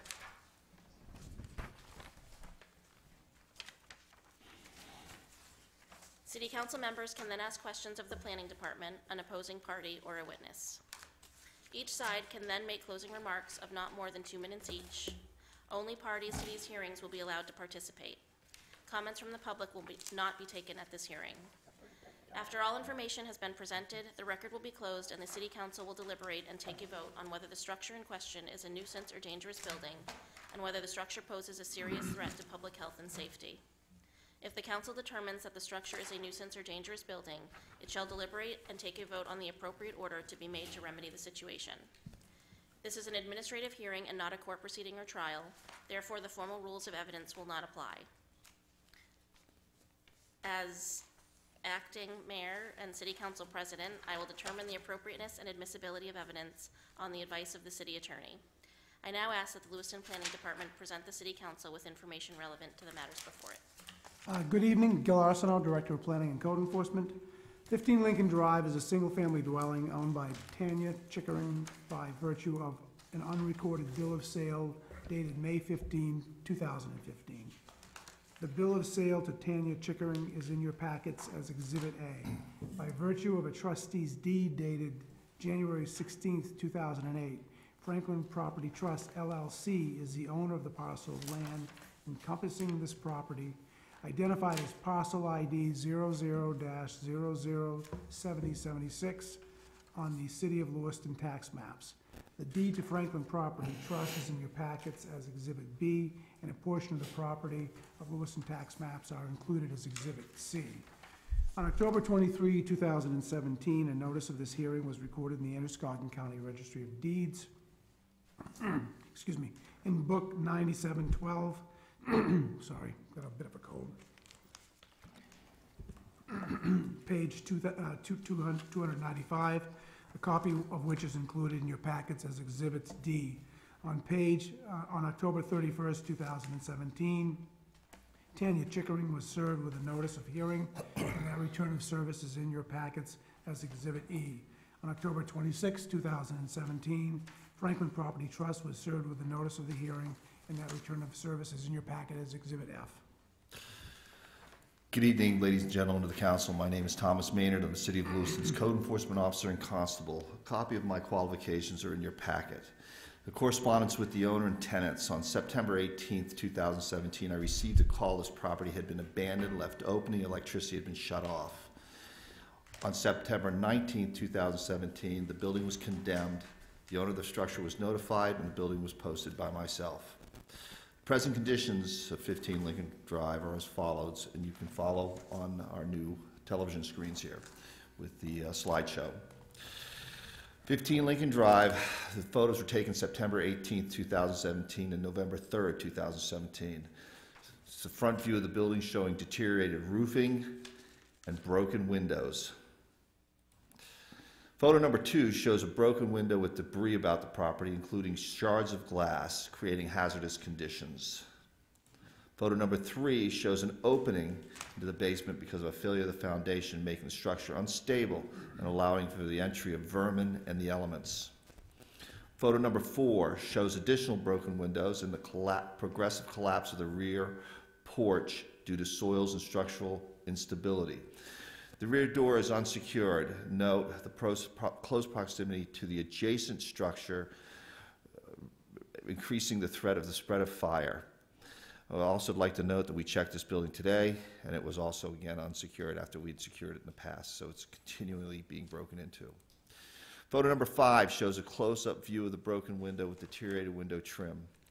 Photo number 6 shows a broken window with what appears to be carpet or some other type of product hanging out the window. Photo number 7, shows excessive amount of debris, making the hazardous conditions due to the fire loading. Photo number 8 shows more debris. 9 shows even more debris about the property, including television sets and bedding. Photo number 10 shows the kitchen with rotting food product and garbage, making for unsanitary conditions. Photo number 11 shows an example of debris contributing to fire loading. Photo number 12 shows damage and deterioration from the entry of moisture due to deteriorated roofing and a broken window. You see in these areas across this set down here. Photo number 13 shows an example of hazardous wiring, leaving exposed conductors, making it dangerous if it were to be re-energized. Photo number 14 shows a toilet filled with feces unable to be flushed due to the disconnection of the water surface, making for unsanitary conditions. Photo 15 shows severely deteriorated plaster, leaving lathing exposed and allowing for the accelerated spread of fire throughout the structure. Photo number 15 shows another example of deteriorated plaster, allowing for the accelerated spread of fire. This is also indicative of the structural failure of the building. Photo 15 shows the accessway of the basement block, preventing entry to the basement. Conclusions. 15 Lincoln Drive qualifies as a dangerous building for the following reasons. The structure's foundation is progressively collapsing, making the structure unstable. Due to the building's deteriorated roofing and windows allowing the entry of the elements, it is experiencing accelerated deterioration and contributes to blight. The broken windows with exposed shards of glass create hazardous conditions. The enclosed rear porch is progressively collapsing as a result of unstable footing and structural elements. The garbage and debris within the structure and about the property is hazardous, contributing to fire loading, creating unsanitary conditions. The lack of water service creates unsanitary conditions. The deterioration of the interior finished materials increases the risk of spread of fire to bearing structural components, increasing the rate of acceleration of fire and hastening the subsequent collapse of the structure. The exposed electrical conductors create dangerous conditions. The structure constitutes a hazard to health, safety because of inadequate maintenance, dilapidation, obsolescence. As such, we ask that you adopt our proposed findings of fact and conclusion of law in order that the structure be demolished. Additionally, within the structure, there's a significant amount of personal property that does not have any market value. Thank you.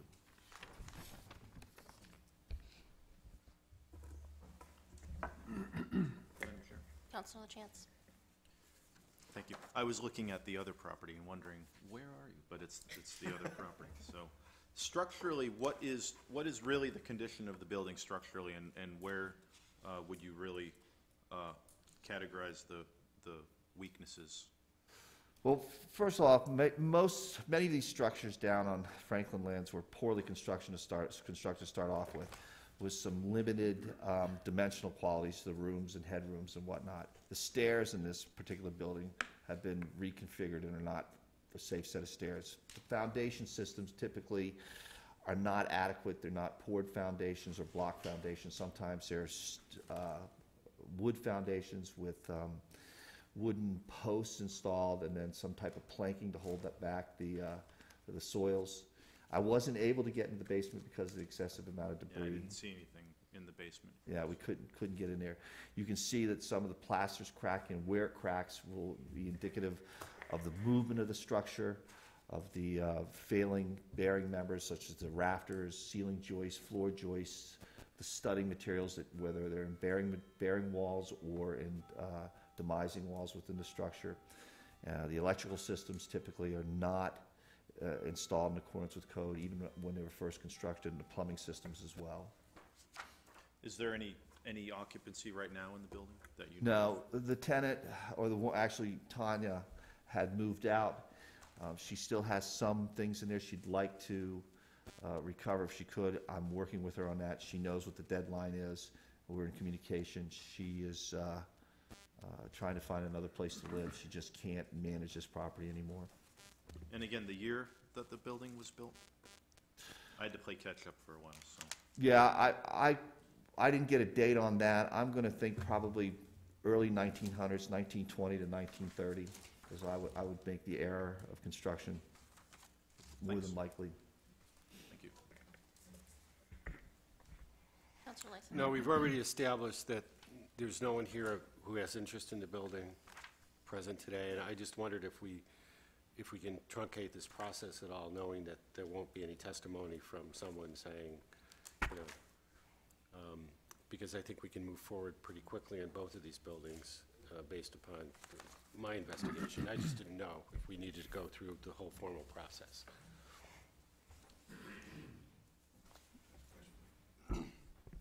The exhibits in the binder have been admitted by the acting mayor, so they are before the council. I think there is some information in at least the beginning part of the script and the slideshow that I would suggest may be important, just to make sure that the council is presented with that both in oral and written fashion in the event that it is challenged. Just because somebody's here tonight, anybody, the process after today, all of these people who were listed as parties in interest will get the order if the council makes it, and they have 30 days to decide whether or not to appeal, and the appeal will be based upon the evidence before the council. So you may truncate it, but you should do some. Thank you. Madam Chair? Councilor Chance? And I did find 1901, so pretty close. Okay. This was not a part of the previous run through the Franklin land buildings. Is that because it was occupied, or there was nothing visible? It wasn't vacant? Why was it bypassed at that point, a year and a half, 2 years ago? We were dealing with the most severely distressed structures. This property was occupied. It looked like it had some potential. My guess is you're going to see other properties going down the road, because there are some properties in that area that are in very poor condition. Certainly people have not been able to afford to buy the land, which makes redeveloping these properties even more difficult. I think we certainly dealt with the major workload, but you'll probably see, on an annual basis, you could see one a year, one every other year. I would also add, with regard to 15 Lincoln Drive, a number of years ago, I had gotten a report that the electricity was off to the building, and talked to the owner, to Tanya Chickering, about her getting power restored, and she was trying to do it at that time. And it was a struggle, and she had some personal issues that occurred that made it almost impossible for her to maintain the property. And at that point, she left. She couldn't keep the electricity on or the water on, and as it being abandoned, that's when we decided to take action on it. The last call, as far as it being without electricity, without facilities, is when I decided it's best to condemn it at that point, and we take it to the council as quickly as possible. Thanks. So do we need a motion? Sure, so the motion printed in your book is with regard to the property at 15 Lincoln Drive to adopt the findings of fact, conclusions of law and order of demolition proposed by the City Planning and Code Enforcement Department, which order establishes the corrective action to be taken by the property owner and the time frame for taking such action, and which authorizes the city administrator to take such corrective action if the property owner fails to do so, and to recoup the city's costs through a special tax or collective action. So moved. Second. I have a motion by Councilor Lyson, seconded by Councilor Bouchard. Any further discussion? Call the roll. Counselor from Ward 7? Yes. Ward 1? Yes. Ward 3? Yes. Ward 4? Yes. Ward 5? Yes. Ward 6? Yes. Motion passed by a vote of 6 to 0. Agenda item number 16. Item number 16, I will point out there is a typo in your cover sheet. It's the address, correct address is 231, not 235, so I'll read it as the corrected one. Condemnation hearing for the building located at 231 Lincoln Street. Requested action, there are 2 items for requested action. The first one is to conduct a hearing to determine if the building located at 231 Lincoln Street has met the dangerous building statutes as defined in Title 17, Section 2851 et al. The building at 231 Lincoln Street is a single-family dwelling owned by Investment Properties LLC by virtue of an unrecorded bill of sale dated September 12, 2014. The bill of sale to Investment Properties LLC is in your packets as Exhibit A. Frederick L. Lockwood is the sole member of Investment Properties LLC and the only person who acts on its behalf. A portion of Mr. Lockwood's sworn testimony in a Maine District Court hearing is included as Exhibit B. See page 5, line 24, through page 6, line 4. The Maine District Court judge has ordered that Mr. Lockwood is personally liable and responsible without limit for all debts, liabilities, and obligations of Investment Properties LLC. Attached as Exhibit C is a contempt judgment issued on January 31st, 2017, in docket CV-17-27. See paragraph A on page 2. Mr. Lockwood is included in this proceeding as a potential responsible party for the collection of costs. By virtue of a quitclaim deed dated September 6, 1976, Franklin Property Trust is the owner of the parcel of land encompassing 229 through 275 Lincoln Street, including 231 Lincoln Street. The deed to Franklin Property Trust is in your packets as Exhibit D. 231 Lincoln Street is identified as parcel ID 00-006513 on the City of Lewiston tax maps. A portion of the City of Lewiston tax maps are included as Exhibit E.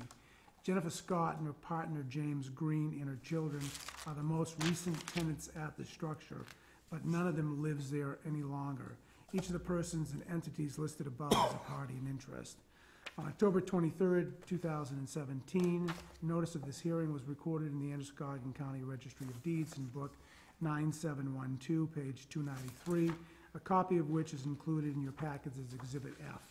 On November 3rd, 2017, Investment Properties LLC was served with a notice of hearing, and that return of service in your packets as Exhibit G. On November 6, 2017, Frederick Lockwood was served with a notice of hearing, and that return of service are in your packets as Exhibit H. On October 26, 2017, Franklin Property Trust was served with a notice of hearing, and that return of service is in your packets as Exhibit I. October 26, 2017, Jennifer Scott and all other occupants of 231 Lincoln Street was served with a notice of hearing, and that return of service is in your packets as Exhibit J. October 26, 2017, James Green and all other occupants of 231 Lincoln Street was served with a notice of hearing, and that return of service is in your packets as Exhibit K. Again, my name is Thomas Maynard. I'm the City's of Lewiston's Code Enforcement Officer and Constable. Again, a copy of my qualifications are in your packets.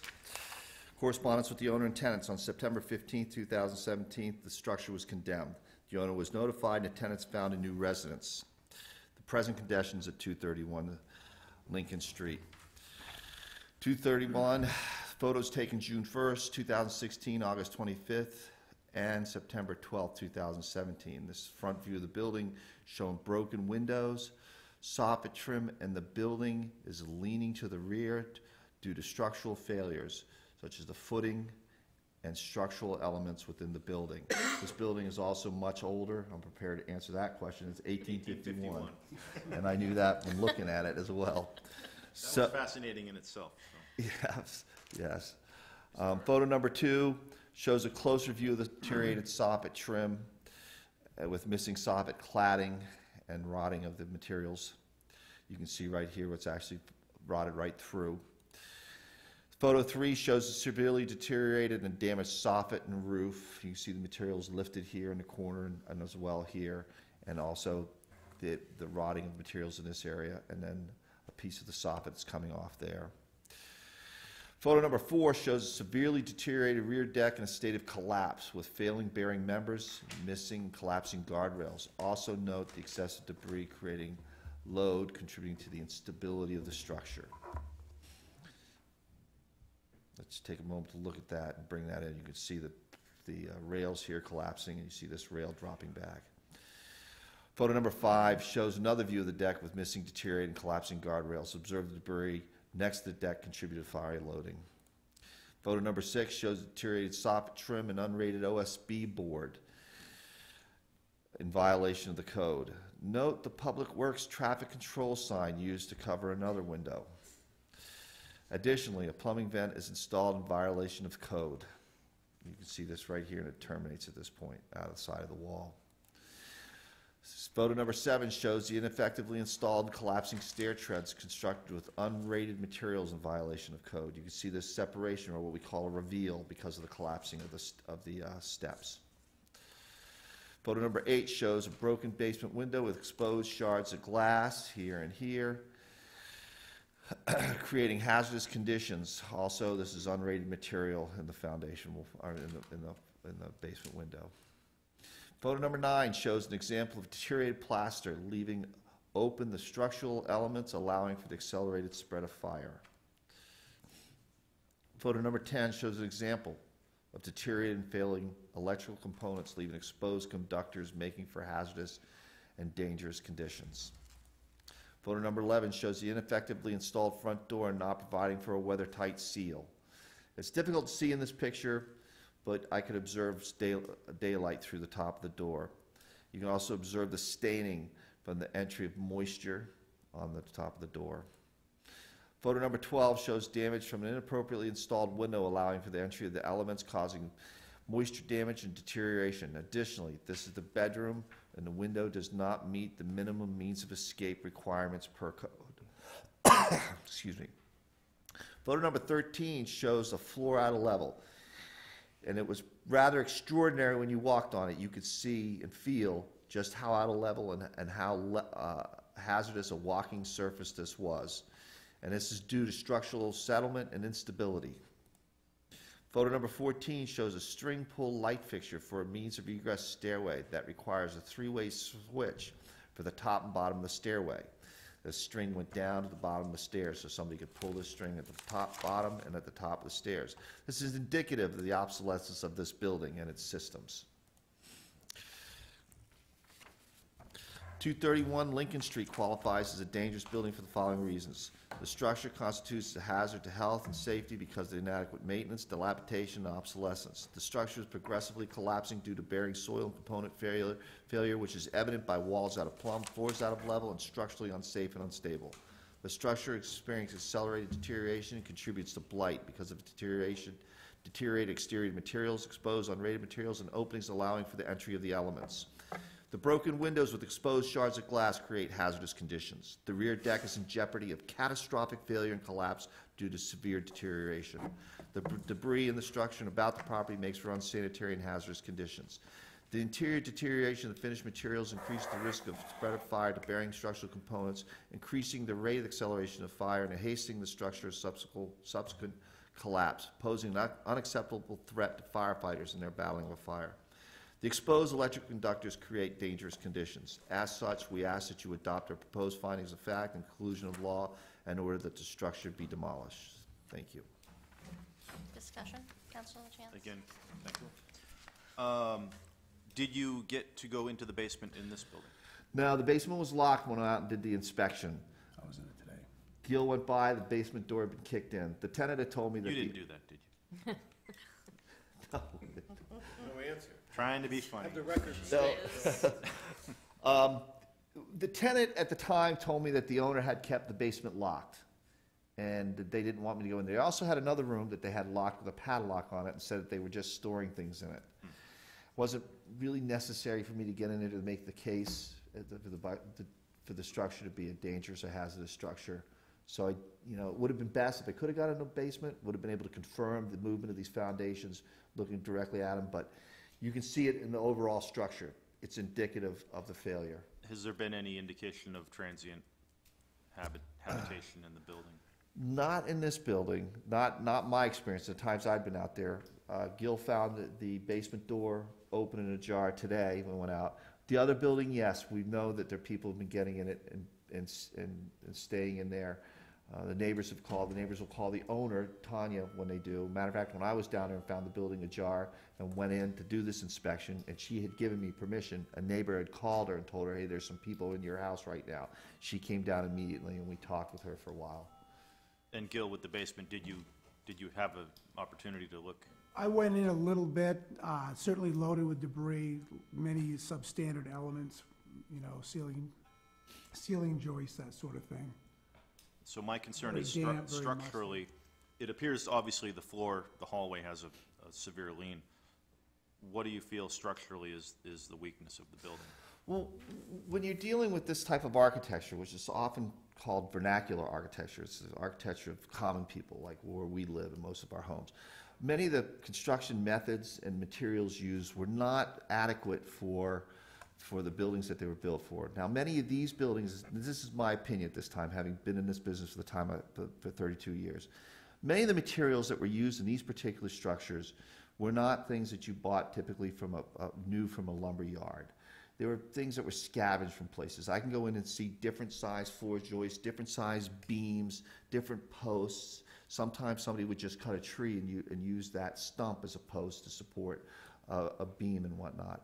So overall, these things move. They're not. Another thing that's often done is beams are cut and notched. The joists are notched. What happens when you put loading on those beams? They start to fail. They fail between the notches, and it goes into compression. The bottom goes into what's called tension. It wants to pull away, and as that pops and they start to squeeze down and the material dries further, that's when you start to have the dropping of the beams. And that opens things up throughout the rest of the structure. That's where you get cracked and busted lathing or plaster and lathing. And then not putting the building on appropriate soils that have appropriate bearing capacity. Maybe these buildings were built at a certain time of year where there was freezing or there was moisture. If they put something on wet soils and then they compact it over time.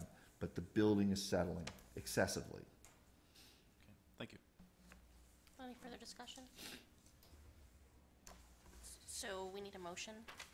Yes, so the motion before you is with regard to the property at 231 Lincoln Street to adopt the findings of fact, conclusions of law, and order of demolition proposed by the City Planning and Code Enforcement Department, which order establishes the corrective action to be taken by the property owner and the time frame for taking such action, and which authorizes the city administrator to take such corrective action if the property owner fails to do so, and to recoup the city's cost through a special tax or collective action. So moved. Second. I have a motion by Councilor Lyson, seconded by Councilor Bouchard. Call the roll. Counselor from Ward 7? Yes. Ward 1? Yes. Ward 3? Yes. Ward 4? Yes. Ward 5? Yes. Ward 6? Yes. Motion passed by a vote of 6-0. Agenda item number 17. Item number 17, resolve adopting proposed amendments to the city's public participation plan for the Community Development Block Grant Program. Requested action, to approve the resolve adopting proposed amendments to the city's public participation plan for the Community Development Block Grant Program. So moved. Second. I have a motion by Councilor Bouchard, seconded by Councilor LaChance. Link, do you want to just give a quick? Very quick. Yeah. I think you all may be getting a sense of deja vu. You approved this on October 17th, but there was a 30-day public comment period that was required by statute. The 30-day public comment period had not yet passed when you took action. And we did not receive any comment during that period. It has now been completed, simply asking you to approve what you've already approved on October 17th with no changes. Thanks. Any discussion on the council? To the public? Back to the council? Call the roll. Council from Ward 7? Yes. Ward 1? Yes. Ward 3? Yes. Ward 4? Yes. Ward 5? Yes. Ward 6? Yes. Motion passed by a vote of 6 to 0. Agenda item number 18. Item number 18, resolve reallocating $394,500 of CDBG program income from the Commercial Revolving Loan Fund to other CDBG eligible projects. Requested action to approve the resolve reallocating $394,500 of CDBG program income from the Commercial Revolving Loan Fund to other CDBG eligible projects. So moved. Second. I have a motion by Councilor Lyson, seconded by Councilor Bouchard. Link, you want to give a? Again, very quickly, this is all in response to the need to not have more than 1.5 times the allocation you receive each year on hand 60 days before the end of the program year. We've discussed this several times over the last few months. We originally had thought we would use, or suggested, using these funds to help Tree Street Youth with a rehabilitation project they've got going, and using Beach Street Bridge, as well as some other things. After the council discussion, it was really determined that was not the council's preference for use of the funds. So following that council meeting, we put out a public notice indicating that we were going to use $300,000 for doing linings to our sewers in the downtown to improve the quality of those. We put a concrete lining on them. And we would also do design and engineering work on Hudson Bus for $58,500 and $36,000 for design of the Shane's Inspiration handicap accessible playground. We've been through the public notice period. No public comment was received, and have this in front of you for action to allow us to reallocate $394,500 from our commercial revolving loan fund to these infrastructure projects. Thanks. Any discussion on the council? To the public? Back to the council? Call the roll. Council from Ward 7? Yes. Ward 1? Yes. Ward 3? Yes. Ward 4? Yes. Ward 5? Yes. Ward 6? Yes. Motion passed by a vote of 6 to 0. Agenda item number 19. Item number 19, order approving the home agreement for Hartley Block and authorizing the city administrator to execute the same. Requested action to approve the order approving the home agreement for the Hartley Block and authorizing the city administrator to execute the same. So moved. Second. A motion by Councilor Lyson, seconded by Councilor Bouchard. Any discussion? Link, do you want to give a? Yes, this is a project that was approved 2 years ago. Amy Cullen from the Zanton Group is here, so she's available for questions if you have them as well. This is really the last action required from the City Council. When we first approved the joint development agreement and tax increment financing for this project, we agreed to provide $325,000 worth of home funds. There were a lot of regulatory steps that needed to be gone through before we could officially designate those funds. We are now through that process. They have lined up the financing needed. Talking with Amy as we were waiting to get up here. We're still hoping to get in the ground before the turn of the year, but they'll probably make it by about a week. But they are very, very close. We just got notice today.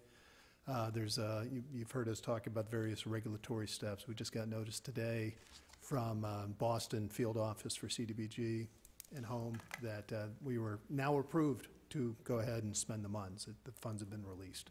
So the document we're asking you to approve is just a very perfunctory document that lays out the rules and regulations and how many units will be home and what rents can be charged and the income restrictions. That's the nature of the agreement. Thank you. Any discussion on the council? To the public? Back to the council? Call the roll. Councilor from Ward 7? No. Ward 1? Yes. Ward 3? Yes. Ward 4? Yes. Ward 5? Yes. Ward 6? Yes. Motion passed by a vote of 5 to 1. Great, Agenda. thank you. Sorry, thanks, Lee. Agenda item number 20. It's you. Update from the Lewiston School Committee representative. I'm sure the mayor is sad to be missing. Is he here? So our last meeting was on November 13th. We received and approved the nomination of the school design coordinator position, who'll be working, I think, on the bar grant for the new high school at, with Tree Street and Wayfinder schools. We received a report on the initial submission of the Lewiston Capital Improvement Plan, so Ed, I'm sure you'll be seeing that soon. We reviewed and discussed the differences between the Lewiston High School and Lewiston Middle School policies on athletic eligibility, as well as the Lewiston High School retake policy. And we received and approved several policy updates on everything from volunteer coaches to the library Bill of Rights to the student computer and internet use rules. And our next meeting is on Monday at 6:30 p.m. at Farwell Elementary School.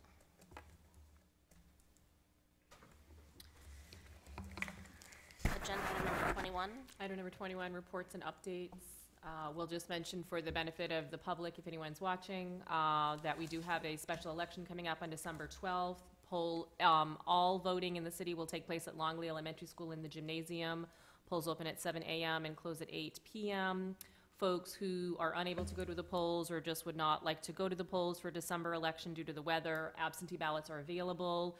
We have issued over 1,000 absentee ballots in 8 days, so it's very popular.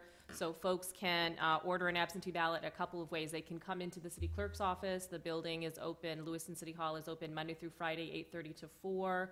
We will note that we are closed Thursday and Friday this week, but folks can come in during other weeks, Monday through Friday, 8:30 to 4, and vote here in person. They can also call the Lewiston City Clerk's office. We will mail them a ballot at their house, to their home, or they can go on the city's website, print off an application, print it out, and mail it in, and we will mail them a ballot to their home. We will say that the deadline to request an absentee ballot is 4 p.m. on Thursday, December 7th. So we just want to try to get that word out. It's certainly been in the newspaper several times, on the city's website, Facebook page, et cetera, but we just wanted to use this as another venue to share that information with the voters. Thank you. Thank you. So City Hall is closed both Thursday and Friday of this week, yes. One quick thing, I'm not planning on having a workshop next week on Tuesday, so you can have that evening off.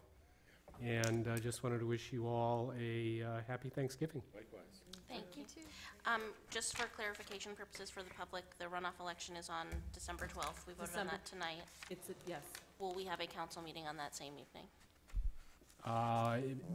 Unless generally no, unless something comes up that requires your attention, but the plan is not to. I mean, at this point, you're down to 2 regular council meetings left.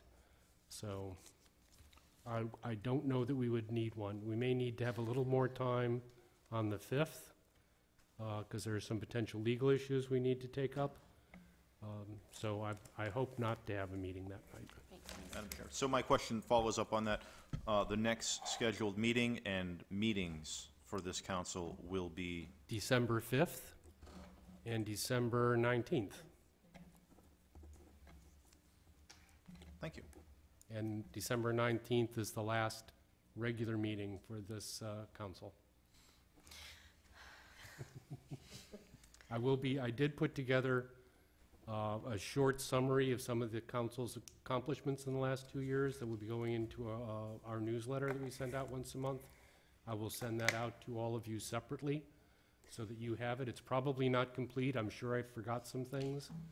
But I think, especially thinking back to the first 6 months of your term, when I think some of the new councilors were about ready to run screaming, wondering what they had gotten into, was a very productive and very busy time. So I think you should all be proud of what's been accomplished, and I'm sure we can talk more about that on the 19th. Agenda item number 22. Item number 22, any other city business councilors or others may have relating to Lewiston City Government? None seen, motion to adjourn? Second. I have a motion by Councilor Lyson, seconded by Councilor Bouchard. All those in favor?